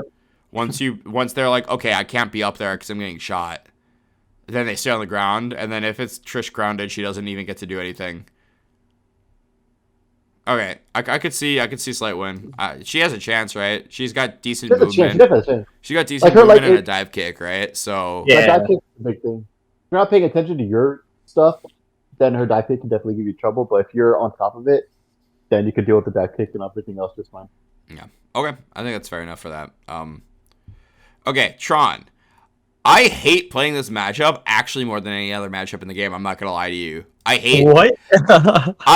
It's not because I think we lose it. I think it's because the way Tron players play the video game, it's just not fun.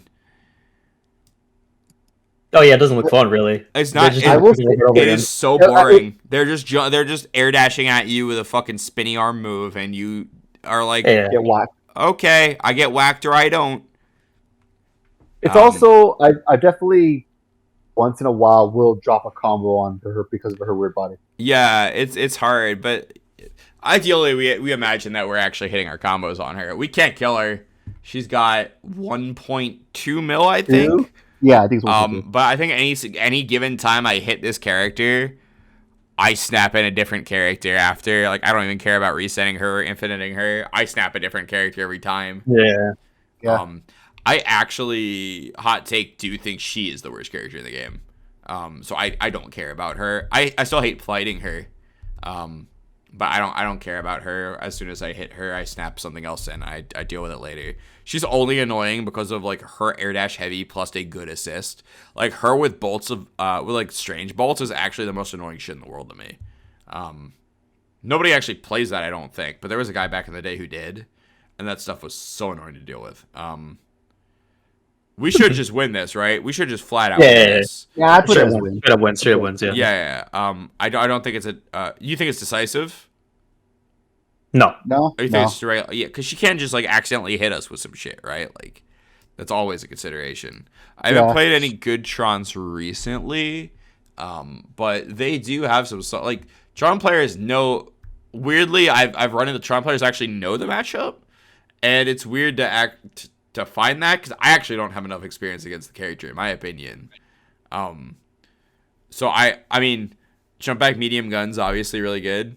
I think dashing up at her and stand heavy is really strong because they are always just trying to go airborne, and stand heavy will anti-air it a lot. I literally autopilot like dash up, stand heavy, medium, quick work, teleport backwards against her, and if it hits, I got the hit, and if not, I am now full screen against her, and I get to zone her and stop her like running absolutely like running amok on you. Yeah. Another string you could do since you have the team is, and this works on a lot of characters too. You do standing heavy plus Vajra into M guns, or usually L guns work too, but M guns, and there's enough like It hit knocks stun them in it, down. Yeah. and then Vajra will knock them down. And I guess I feel like against Tron that would work really well. Yeah, too. and she can't crouch the medium guns, so you just get to do it even if yeah. And it's a way to get away with it without spending the teleport. Also, Tron players are all up backers, so I feel like if I do a quick work after hitting them in block stun, they're all gonna get hit anyway. Pretty much. But that's a player thing, I guess. But anyway, okay. I feel like that's pretty safe to put that there. Virgil All right, this is is all you. this is all me.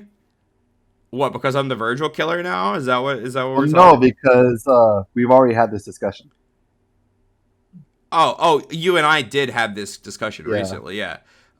So on our original matchup chart, we said we beat this character 6-4.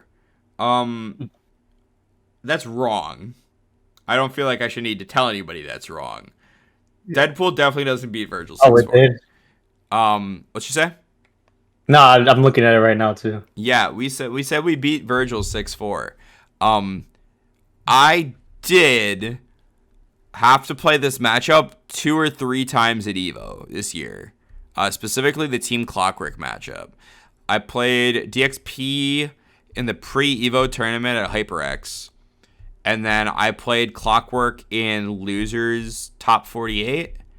And I played against DXP to make Losers Top 16 at EVO. And I credit my wins against them entirely to Serge. Because Serge played a match maybe a couple months before EVO. It was like a month ago. Like a month before EVO. Against DXP. Where he was like consistently beating the Virgil. And I was like, all right, how the hell is he making this work? And you literally just sit there and you block until he spends the bar. Virgil, because he will. Because he'll spend. There's no reason not to spend the bar with Virgil at the start of the round.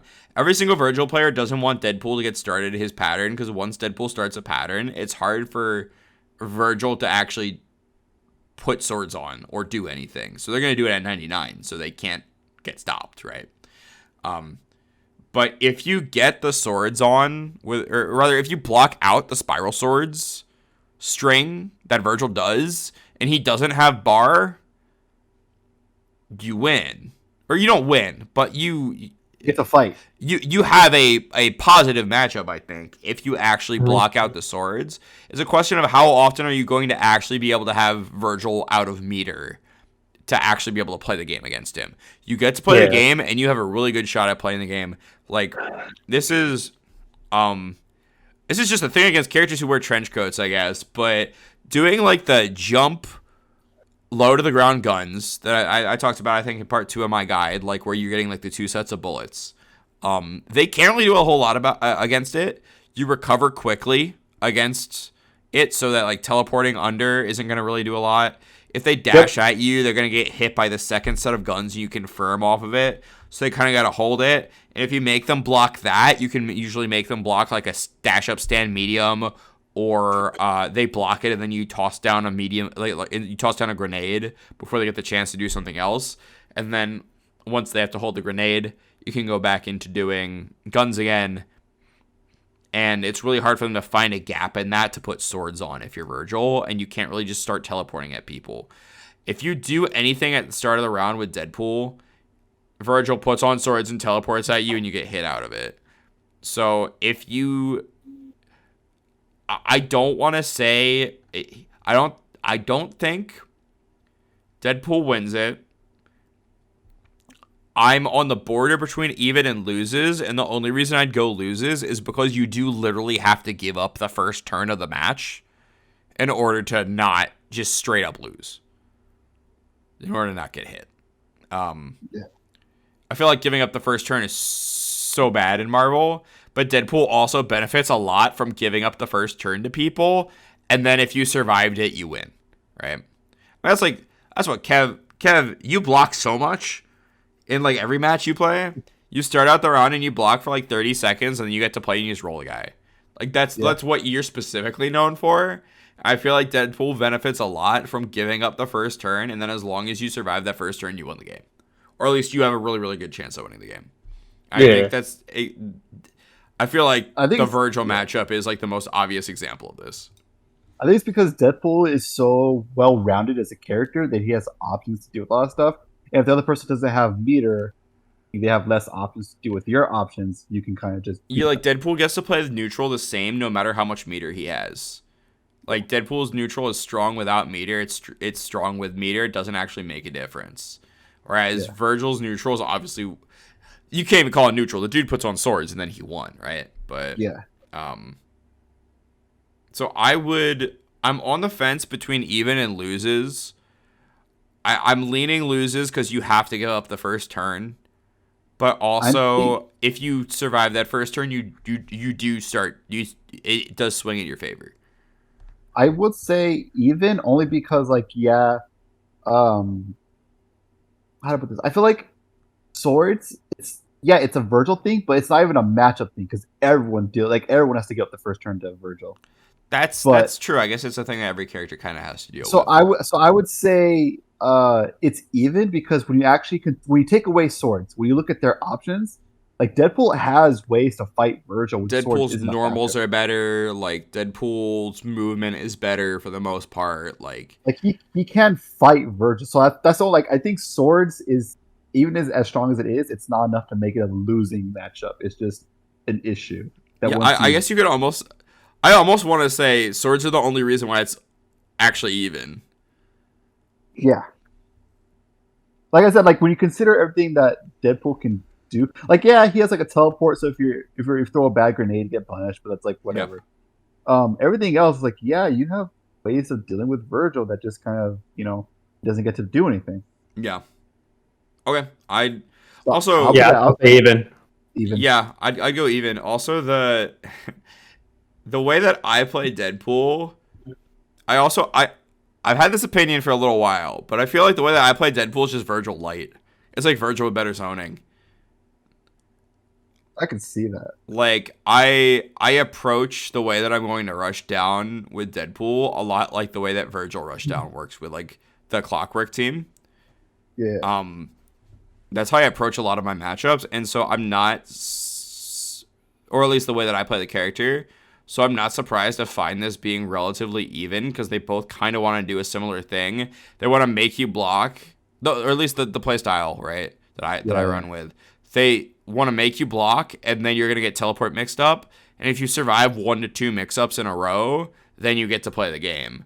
But the mix-ups are so hard to block that it's really unlikely you're gonna block both of them or block like more than 1 or 2 interactions in a row. But yeah, I feel like even makes sense for this. And Spiral Swords and Deadpool having to give up first turn is really the reason for this being even.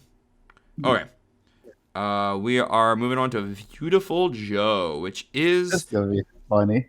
a weird one. I think I want to remind you guys that in the original chart we had a 6-4 Deadpool winning. 6-4 Deadpool Oh, winning this wow. one. Oh, nah. You think that Deadpool loses this?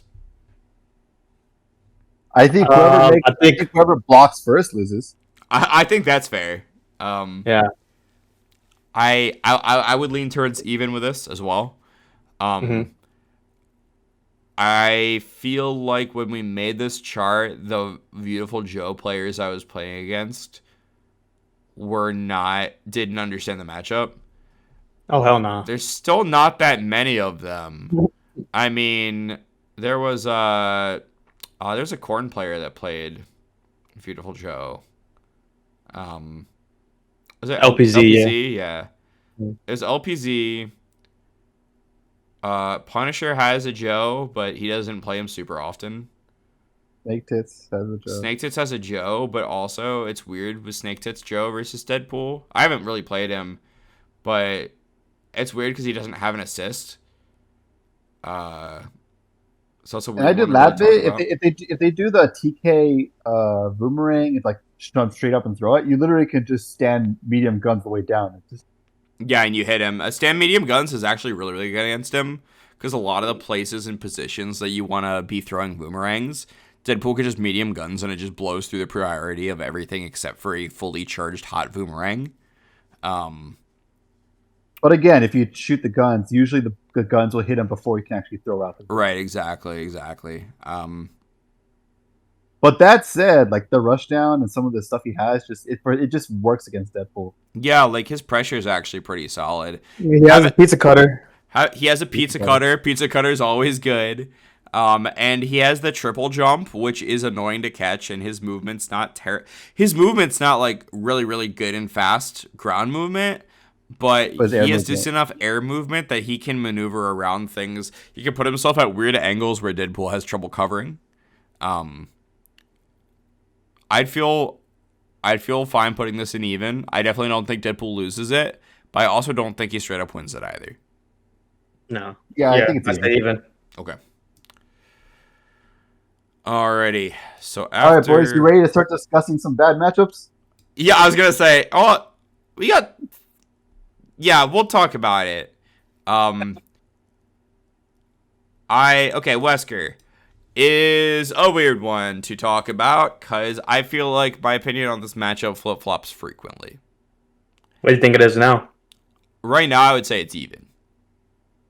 I think Deadpool loses. You think Deadpool loses? Okay. I think you throw in Wesker's dash and you start having problems. You know what? Actually, You're right. I talked about this earlier that Alucard Wesker is the traumatized me in other. this matchup.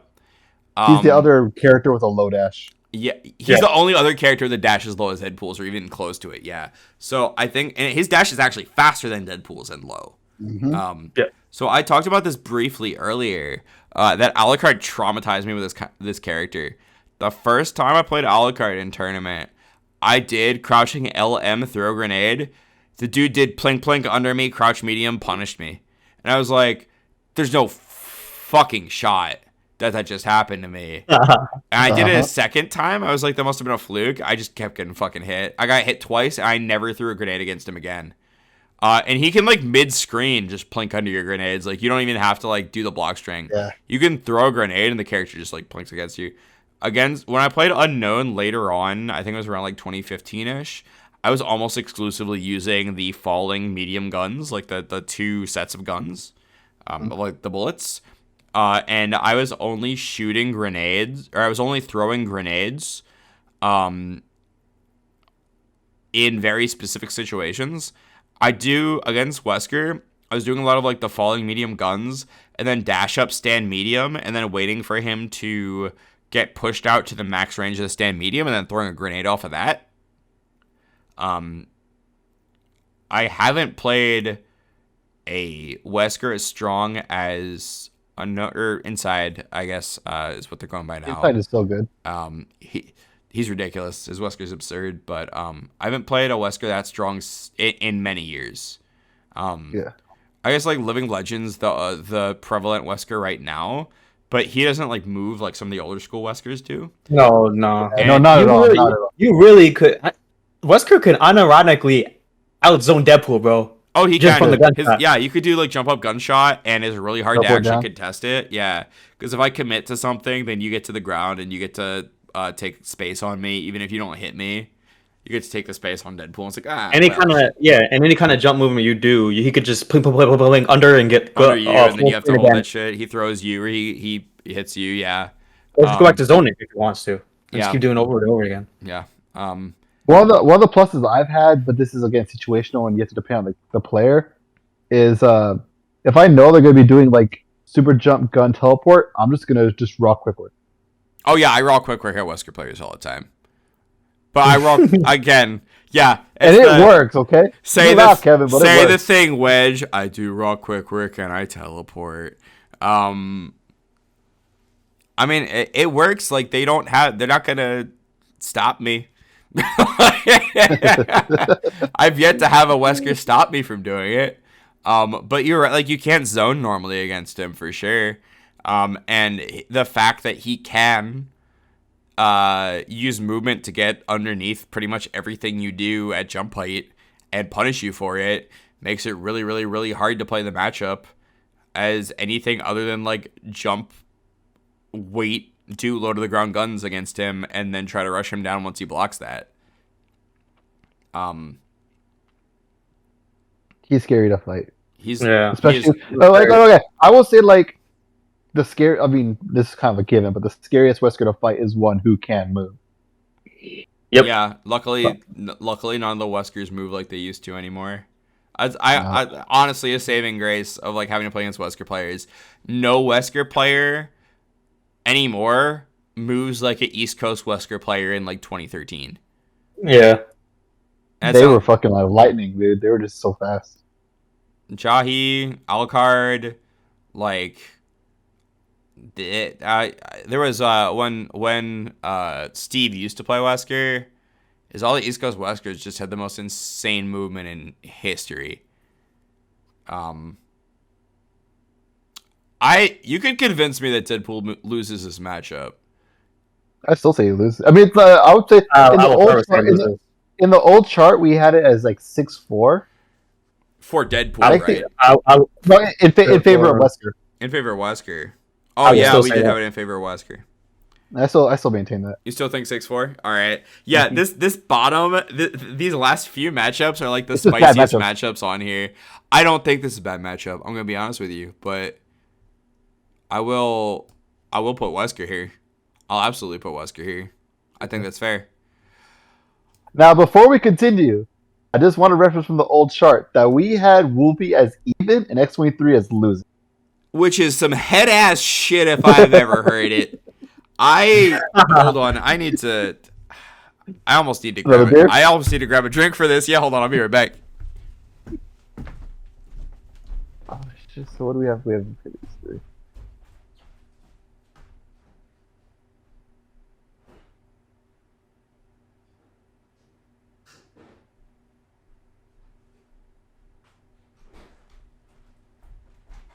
I think us becoming more comfortable with Grenade is what changed the Zero matchup, I think. I would 100% agree that Grenade changed the Zero matchup, but we'll talk about that when we get there. Yeah. I will say the reason I lie awake at night is James Howlett. It is Logan, my boy.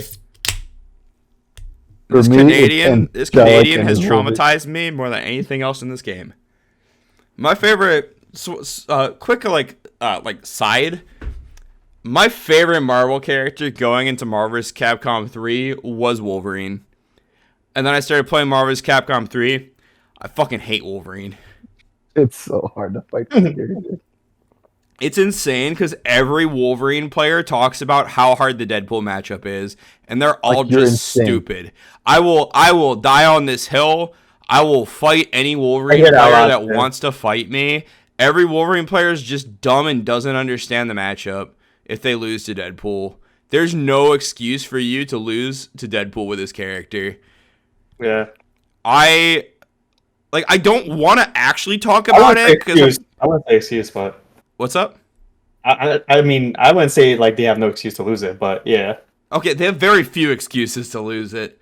There's a couple. Yeah. Like, if you can... Okay, first of all, Deadpool has no actual backdash, so you just get to hold forward at him with this character. And Deadpool has to jump, but he gets to option select dive kick the shit out of you. And you can't really punish it super well. Like, you can like chicken block it and try to throw it and stuff, right? Or chicken block it and try to hit it. But yeah, if he's playing Plasma Beam or Tatsu, which he will be, or playing something similar to it, that you can't really press after you block the dive kick, like, you just have to hold his pressure. And the longer Deadpool has to block, the worse it gets. Because you get late, he can instant overhead you, he can go low. You have to up back to get away from him, and Wolverine's one of the best characters at chasing up backs, like, for real. I think you just get over and under grenade pretty easily. Yeah, if you throw grenade, he can like super jump and quickly cancel into the dive kick and hit you off of it. There's a lot of times you're like on the ground and you're starting to do something, and you get hit in the startup and you get staggered because for some reason this one character has a counter hit in this game, like a legitimate counter hit with the stagger from dive kick. Crouch light goes on. The character ducks our jab entirely, our stand jab, which is like one of the. There's a lot of matchups we'll talk about, like, oh, stand jab's so good in this match. You just can't use it against Wolverine. It doesn't do anything. You can. There's very specific instances, but most of the time you're not going to want to press it. He ducks it. We talked. I feel like Wesker, Wolverine, and X-23 all are going to have in common that you can't throw grenades against them in block strings or do a lot of things in block strings. Yeah. I don't want to talk about it because now all the Wolverine players are going to know. But I have to talk about it. If I do LM grenade, Wolverine presses crouch medium and I die. Mm-hmm. So I mean, you can just do a lot. You can just jump dive kick, you do dash, you can do a lot. Yeah, you can do anything after Deadpool tries to block string you, and you win because you're fast and your buttons are huge and you do a ton of damage. That's the other thing. The thing with Deadpool sometimes that can save him is it's hard to get a clean hit on Deadpool in a lot of situations. So you're going to hit him with some weird thing in the air with a lot of characters and try to convert, and you might scale the shit out of your combo, or you might have to air throw him and you're not going to kill. Wolverine will almost always kill Deadpool because he has a really easy time because of the way that his buttons work, getting relatively clean hits on him and converting into a kill. And it's just a situation where I really think if Deadpool had a real backdash, this matchup wouldn't be nearly so bad, but you just can't move away from this character with Deadpool. Yeah, so I think straight up loses. I think loses badly. Absolutely loses. I straight up think loses Oh, you think badly. loses badly? I think these are his two worst matchups in the game. I think you still could throw grenades on it. You can grenades on him more than you can throw on Firebrand. Yeah. But I do think this matchup is leagues worse than these matchups. I won't argue with if you want to lose badly. I don't think so. Like, I mean, I think it's probably in between those two. You think it's closer to like Wesker difficulty? Yeah. I could be convinced of that. Because you could just still jump guns against Wolverine. You know, you can't really do that against Firebrand. If you are, yeah, I guess so. I was gonna say, I guess if you do get away, you do have a chance to play the game, right? If you get to full screen and you get a grenade down, as soon as he blocks a grenade, you can win the matchup. I feel like it doesn't matter if Firebrand blocks because then he just takes the air and dive bombs your shit. But I will say, if you make space, some of the options Deadpool has do really well against some of the options that will be like Berserker Slash. If you feel it in your bones that they're gonna do it, I just raw throw like a launcher him medium. so hard. I raw launcher the shit out of Wolverine players, and it's not good. I shouldn't do it, but it's so active that they commit to it and they get hit.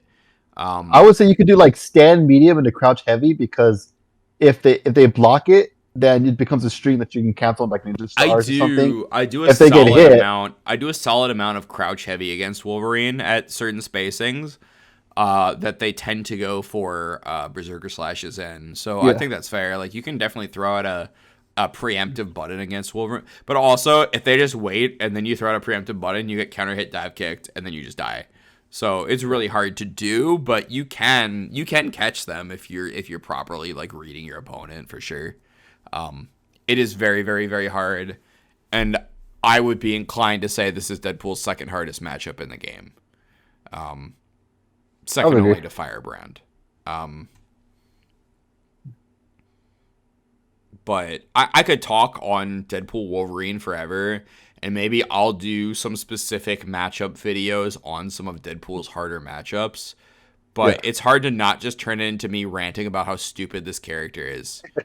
It's great because as the meta's evolved, like, Wolverine's been phased out of it more and more, and the less Wolverines you see in tournament, the better Deadpool does.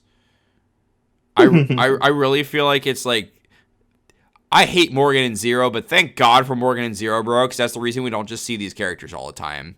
And if we saw more of this character and this character, Deadpool would be so much worse. Yeah. Luckily, everybody plays this guy, and Deadpool's not bad against this guy, but we'll get to him last. X23, a weird matchup. I also think it's pretty bad for Deadpool, but there's not that many X23 players that are super strong that know the matchup. Yeah, I was gonna say, even the ones that do, not really showcasing it. It's hard because there hasn't really been, besides DAP, right? Besides DAP VIP, there hasn't really been a really strong X23 player for a while that can give a Deadpool player trouble. Like, I played who's the local Midwest X23 player? He plays X23 Hawkeye Raccoon. CPK. I played CPK at Combo Breaker, and I won, but it was like there were times when it was like, oh, all right, I actually really have to try here to like avoid all these angles she can come at you from. You do really have to like anticipate her air movement because of how she can like change her angle of attack midair. I'm not Especially sure. her wall bounce. What's up? Especially her wall bounce. I mean, her wall jump. Yeah, her wall jump. Yeah.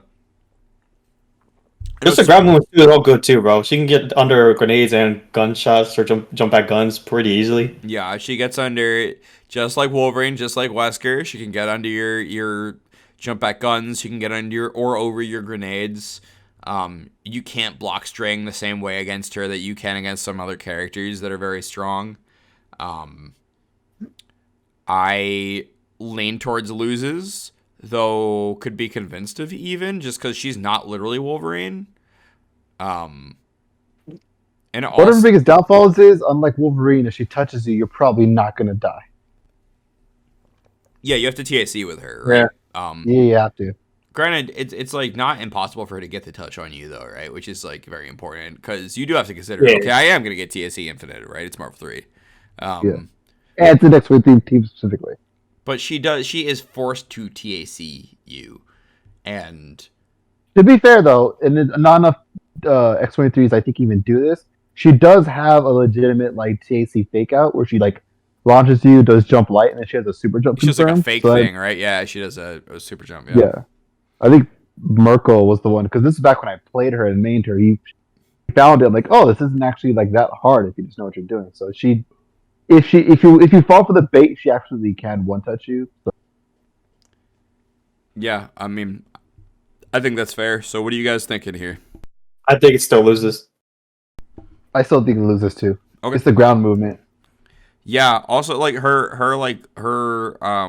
it's not a teleport, but her like command dash really good against Deadpool as well. Yeah, in my opinion. Is she because she also has a thing that's not really used. It's if you hold the button to do the feint, she stays crouching, and then you can hit S to cancel it. And if you do which is the Mirage feint cancel, that's what the technical term is. Yeah. And if you do standing heavy into a cancel, you're plus 11. So if she wants to apply pressure. Oh, she can just sit there and slam plus frames on you, yeah. If you don't push block it, she's just gonna stay there. It's kind of like the HS thing with Virgil. If you don't push block it, you're stuck. Yeah, you have to commit to something against it. Yeah. And then against a character who's rushed down, baiting out a push block is like scary. All right. Yeah, I think that's fair. So I'd put her in the loses camp for Deadpool. All right. Finally, we get to the letter Z. My feelings about this matchup have changed drastically over the past 11 years. I have played Flux a lot in history. I've played against a lot of Zeros in tournament. Recently, I've been playing against a lot of Zeros in tournament. And the answer literally was just throw more grenades and dash under them. This character's movement's actually low-key dog shit, which is what Deadpool likes to see. Hot take. What'd you say? Hot take. That's a very hot take. Yeah. I think his movement's kind of bad. That's insane. To catch Deadpool, I think his movement's not what it needs to be. That's still insane. His backwards movement's insanely good. I won't lie. His backdash is cracked as shit. I just think his command dash, his lightning, his medium lightning, and the early cancel buster can clip you. Just buster in general can clip you. Lightning, I think is really, really good against Deadpool. I think lightning needs to be used more against Deadpool by Zero players, but I hope they don't hear me say that. Someone didn't really use it. My experience with the matchup changing happened. It was right before Evo last year, because in preparation for that, it was either this year or it was one of the Evos. I had gone to Kevin. I was like, Kevin, here's one of my matches. Review it with me and give me some pointers, this and that. And I don't remember what match it was. I don't know if it was Remora. I don't know. It was some Zero. I don't remember who it was. Yeah. But Kevin was like, oh yeah, do this in the matchup, this in the matchup. And I credit a lot of that coaching to being the reason why I beat Dylan last year. Oh, that's right. You beat Dylan at the Evo in 2022. Yeah, last year. And a lot of what I thought about the matchup changed around that time because a lot of the stuff I tried, like, oh, you can do this. A lot of the stuff that you think you'd be scared of a Zero, it's like, oh, if you just do this, then it's obviously like he's strong, but it's not as scary as I'd had in my head before that tournament. Yeah, let me clarify me saying that Zero's movement's dog shit. That's not entirely true. I feel like the way that Zero moves, Deadpool deals with really well. Saying Zero's movement is dog shit is actually just false. But the way that the character, that's a lie. That's a fucking lie. the way that Deadpool deals with the angle Zero wants to move in at is really good for Deadpool. Grenades are really good against him. He can't just zone us. Grenade beats Buster. Grenade beats Hidangeki zoning patterns. Grenade beats Sogenmu, right? Zero's angles of aerial approach are cut off by medium guns and jump back medium guns, jump back heavy guns, right? And Tiger Knee grenade into grenade again does wonders against Zero. He can't use his ground movement to approach us because of that almost entirely, and it's hard for him to call gems or to call jam session, to call rapid slash, to call a lot of assists that Zero players frequently use because they will just run into a grenade and get exploded and take a chunk. I just think the fact that he has so many air options, whether it be lightning, jump lightning, command dashes, pizza cutter. Even if you poke him out with your jump guns, he'll still get his box dash back. And then be able to come with pizza cutter, and you can't really deal with that as Deadpool. You can't stand light. So yeah, it's also just the air approaches. It's not even just the air motion movement itself, which is really good, but it's the fact that you can combine it in so many different ways. Like you could do a jump, a heavy command dash, which still brings him down. Then he could do an air dash, and then like a buster, and then he can just combine all his weird movements. So technically, Deadpool does have options for it, but if you can mix it around and make it unpredictable how he's going to move, it can kind of be hard to read that. Yeah, I feel like the like even just command dash H, where it goes with the air into like pizza cutter by itself. It's like just go command dash H into pizza cutter, and then you have to like guess that he's gonna do that. It's a weird option. Yeah. Because like because you're expecting something complicated, but it's just like dash H. I'm like shit. I don't know. I also it's hard to talk about, right? Because I feel like there's not many Zeros left who are good at the matchup. Jabril knows it. Jabril plays it well. Evasion plays it pretty well. Played him at Evo. I mean, we had a really close match. PZ knows it really well when he plays Zero. But I feel like a lot of Zeros just choose to go to the air against Deadpool, and that makes it super easy to win. Kind of like we talked about before, Kev, like when I was asking you for some advice on the matchup. It's like, oh, every single Zero just going to jump when you throw a grenade. Like, it's free. So it's hard to separate that from the actual matchup sometimes. I have had a lot of success against Zeros recently. I played a couple of Zeros at Evo, I think, and I won recently. I've been playing against Flocker a lot on Parsec. I've been winning those. Remora, I've been winning those.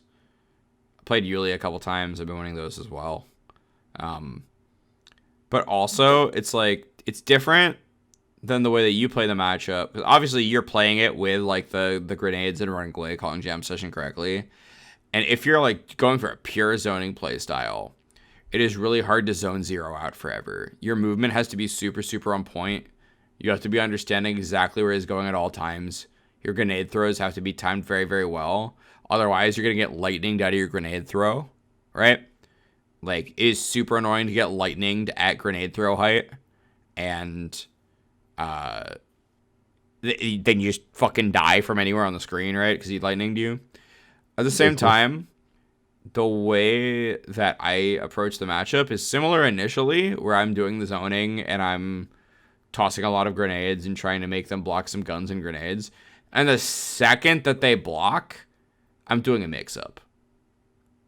Because 90% of Zero players can't fucking block. I know you can't always depend on getting the hit there, but you can relatively reliably make them block in a lot of those situations and then go for the mix. I think it's just mostly being the players than Zero itself. I think that might be fair. I think it might be entirely fair that it is the players being kind of whack rather than the actual Zero. I still don't think, controversial opinion, I still don't think Deadpool straight up loses the matchup. I think it's rough because I think because again, now that similar to what we talked about before, when you take away their options, you leave them with what they can do, and if you're able to do with Buster and Sogenmu stuff on the ground with the grenade, it leaves them to like approaching with their assist or doing air approaches, and if you can cover those decently well, you at least have a fighting chance. I think Zero doesn't go even with anybody except for Morgan. That's I don't think he loses to anybody or goes even. No, I agree. I also think Zero doesn't lose to anybody. Doesn't lose or doesn't go even. You don't think he goes I think even with anybody except for Morgan, and you think he goes even with Morgan? Mm-hmm. Interesting. I think he beats the cast. See, I really coming into this was leaning even with Zero. I was glad this was gonna be the last matchup we talk about, but I was really leaning even with Zero. I still maintain loses. It's not a horror. He can Deadpool can fight him, but because Zero is just Zero, it's like at the end of the day, you're fighting well against someone who. Yeah, I would never say loses badly. Yeah, you think it's like absolutely winnable always, right? But you can absolutely win that fight, but you're definitely gonna have to put in a lot more work than they are. I was gonna say that's true, right? Because there are some Zero players who are just swinging, and you have to play your damnedest to beat some of the mashiest Zero players ever. Like, okay, I almost had a name. I'm not gonna say the name, but there's a particularly mashy Zero player that you have to try so hard against. There's a few of them. I would have said names. You have to. It's okay. I mean, it's okay. We'll wait till you're not recording anymore. I'm friends with one of them, so I'm not gonna say their name. I'll say Ulysses. I think that guy's a fucking scrub. I'll say it straight up, and I'll put this in the video too. I think that guy's a fucking scrub. And if he ever actually traveled to an American tournament, I would dumpster him for as much money as he wants to play me for. But and this might be the third beer tonight talking, but like, you gotta try so hard against that guy, and he's really just actually rolling his face on his stick.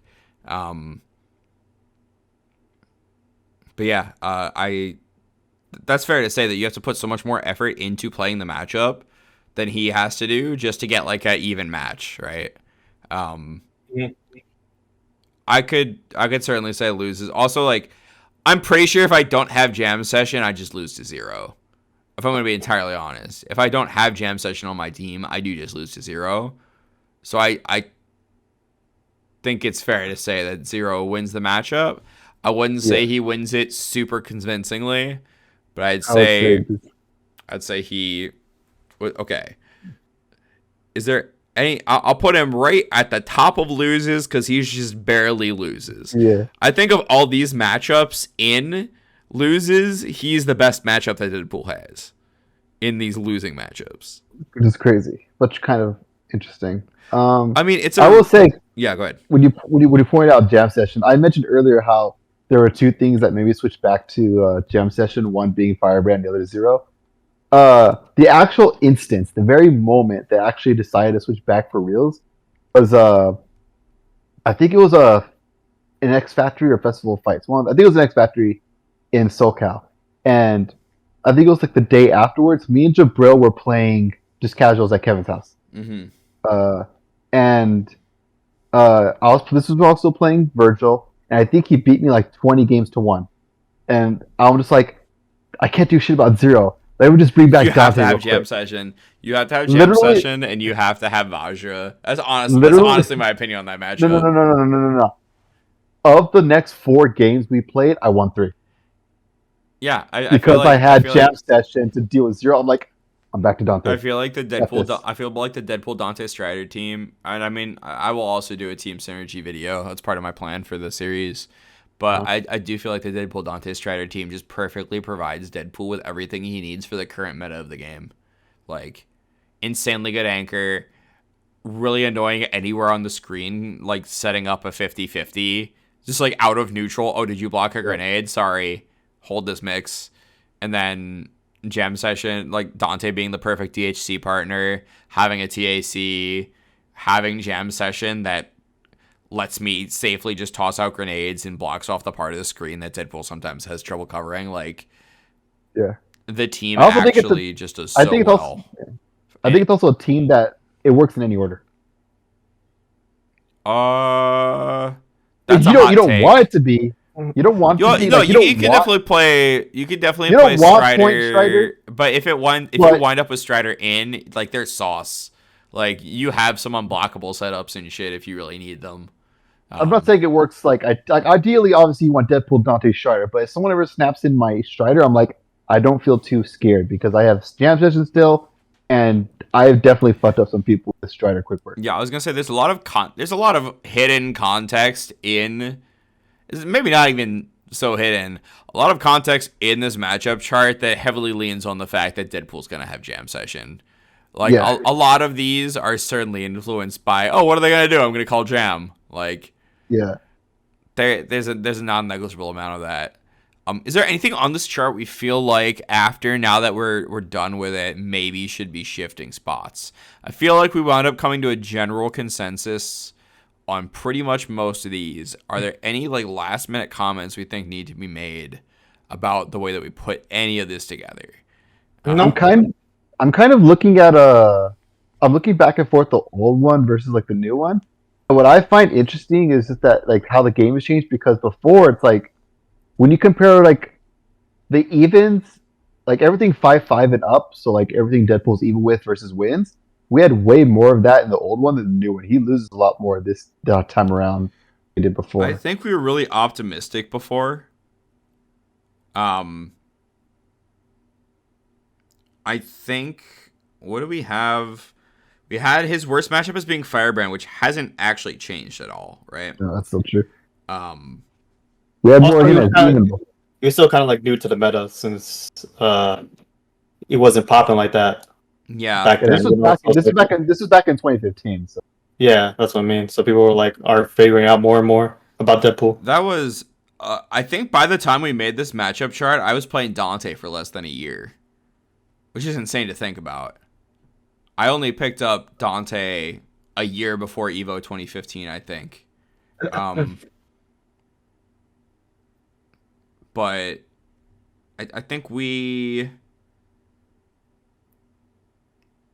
Yeah, I mean, we have a couple more losses.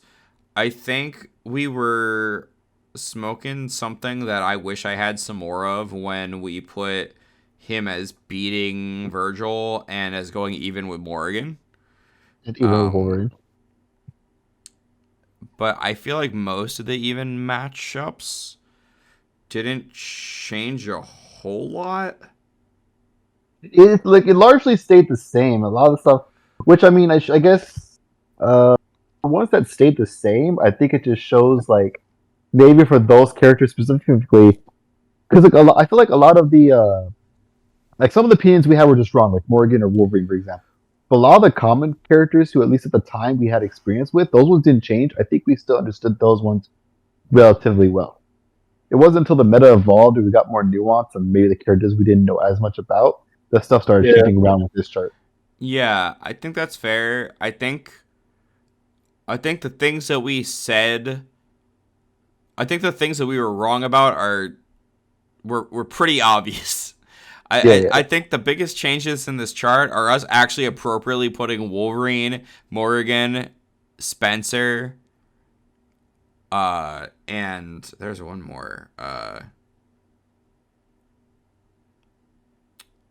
There's a couple characters, I think. Wolverine, Spencer, Morrigan, we all had as even before. We're putting them in loses as they appropriately should be. Did we move anybody else down to loses? I don't think. Wesker? Wesker we had as loses over. Okay, we did have Wesker as loses.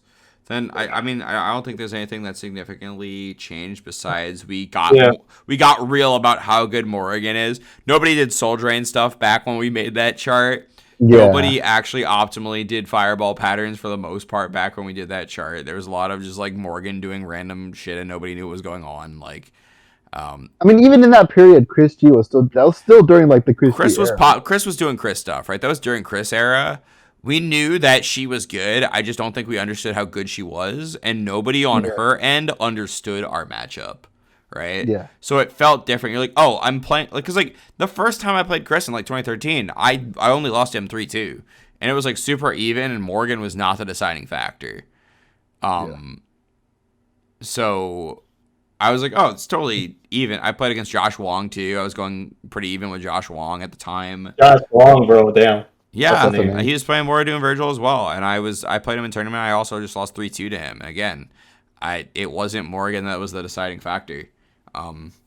It was like getting Virgil and shit. So I was pretty solidly convinced that Morgan was a 5/5, and then people actually stepped the character up a whole lot, which shouldn't have been doable. But for some reason, the character just has this like unending depth of technology. So Yeah, character. I'm pretty sad on this list actually. I think Yeah, looking on I it. think this is. And looking at it, this does feel pretty. I can't think. I'm looking at every individual character. I'm like, would I change that? And then I think about it, like, nah. This all really does feel good. No, I will say the only thing we didn't talk about is the Deadpool mirror.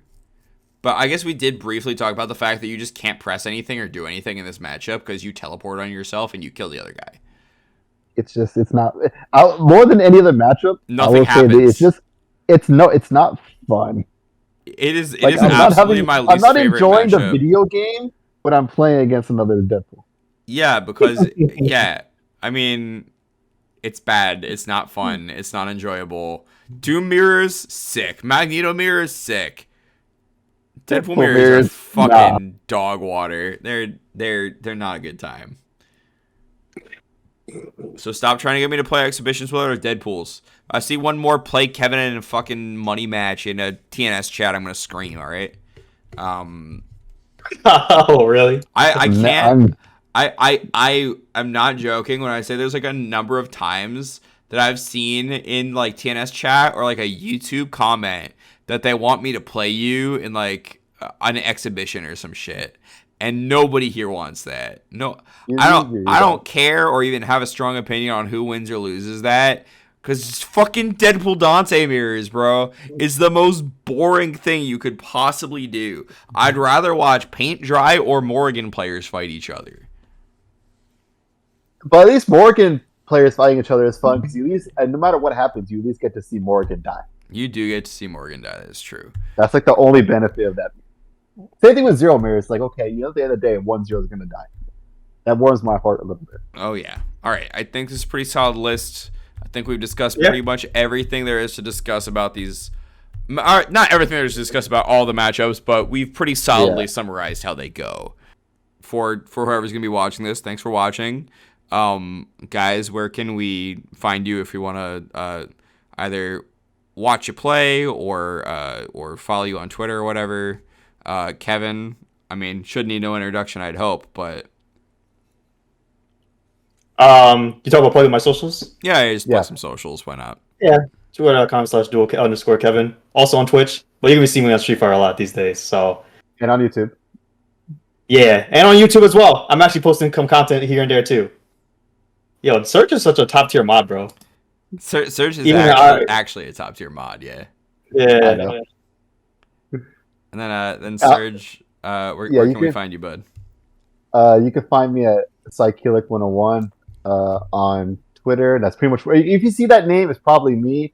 I'm pretty sure Wedge is gonna have to put it in the description though, because nobody can spell it right. But I will plug socials in the description and I'll put it on screen as well. So I bet. All right, well, thank you guys for coming on. Appreciate it. And as always, I'm Wedge, and I'll see you next time. Peace.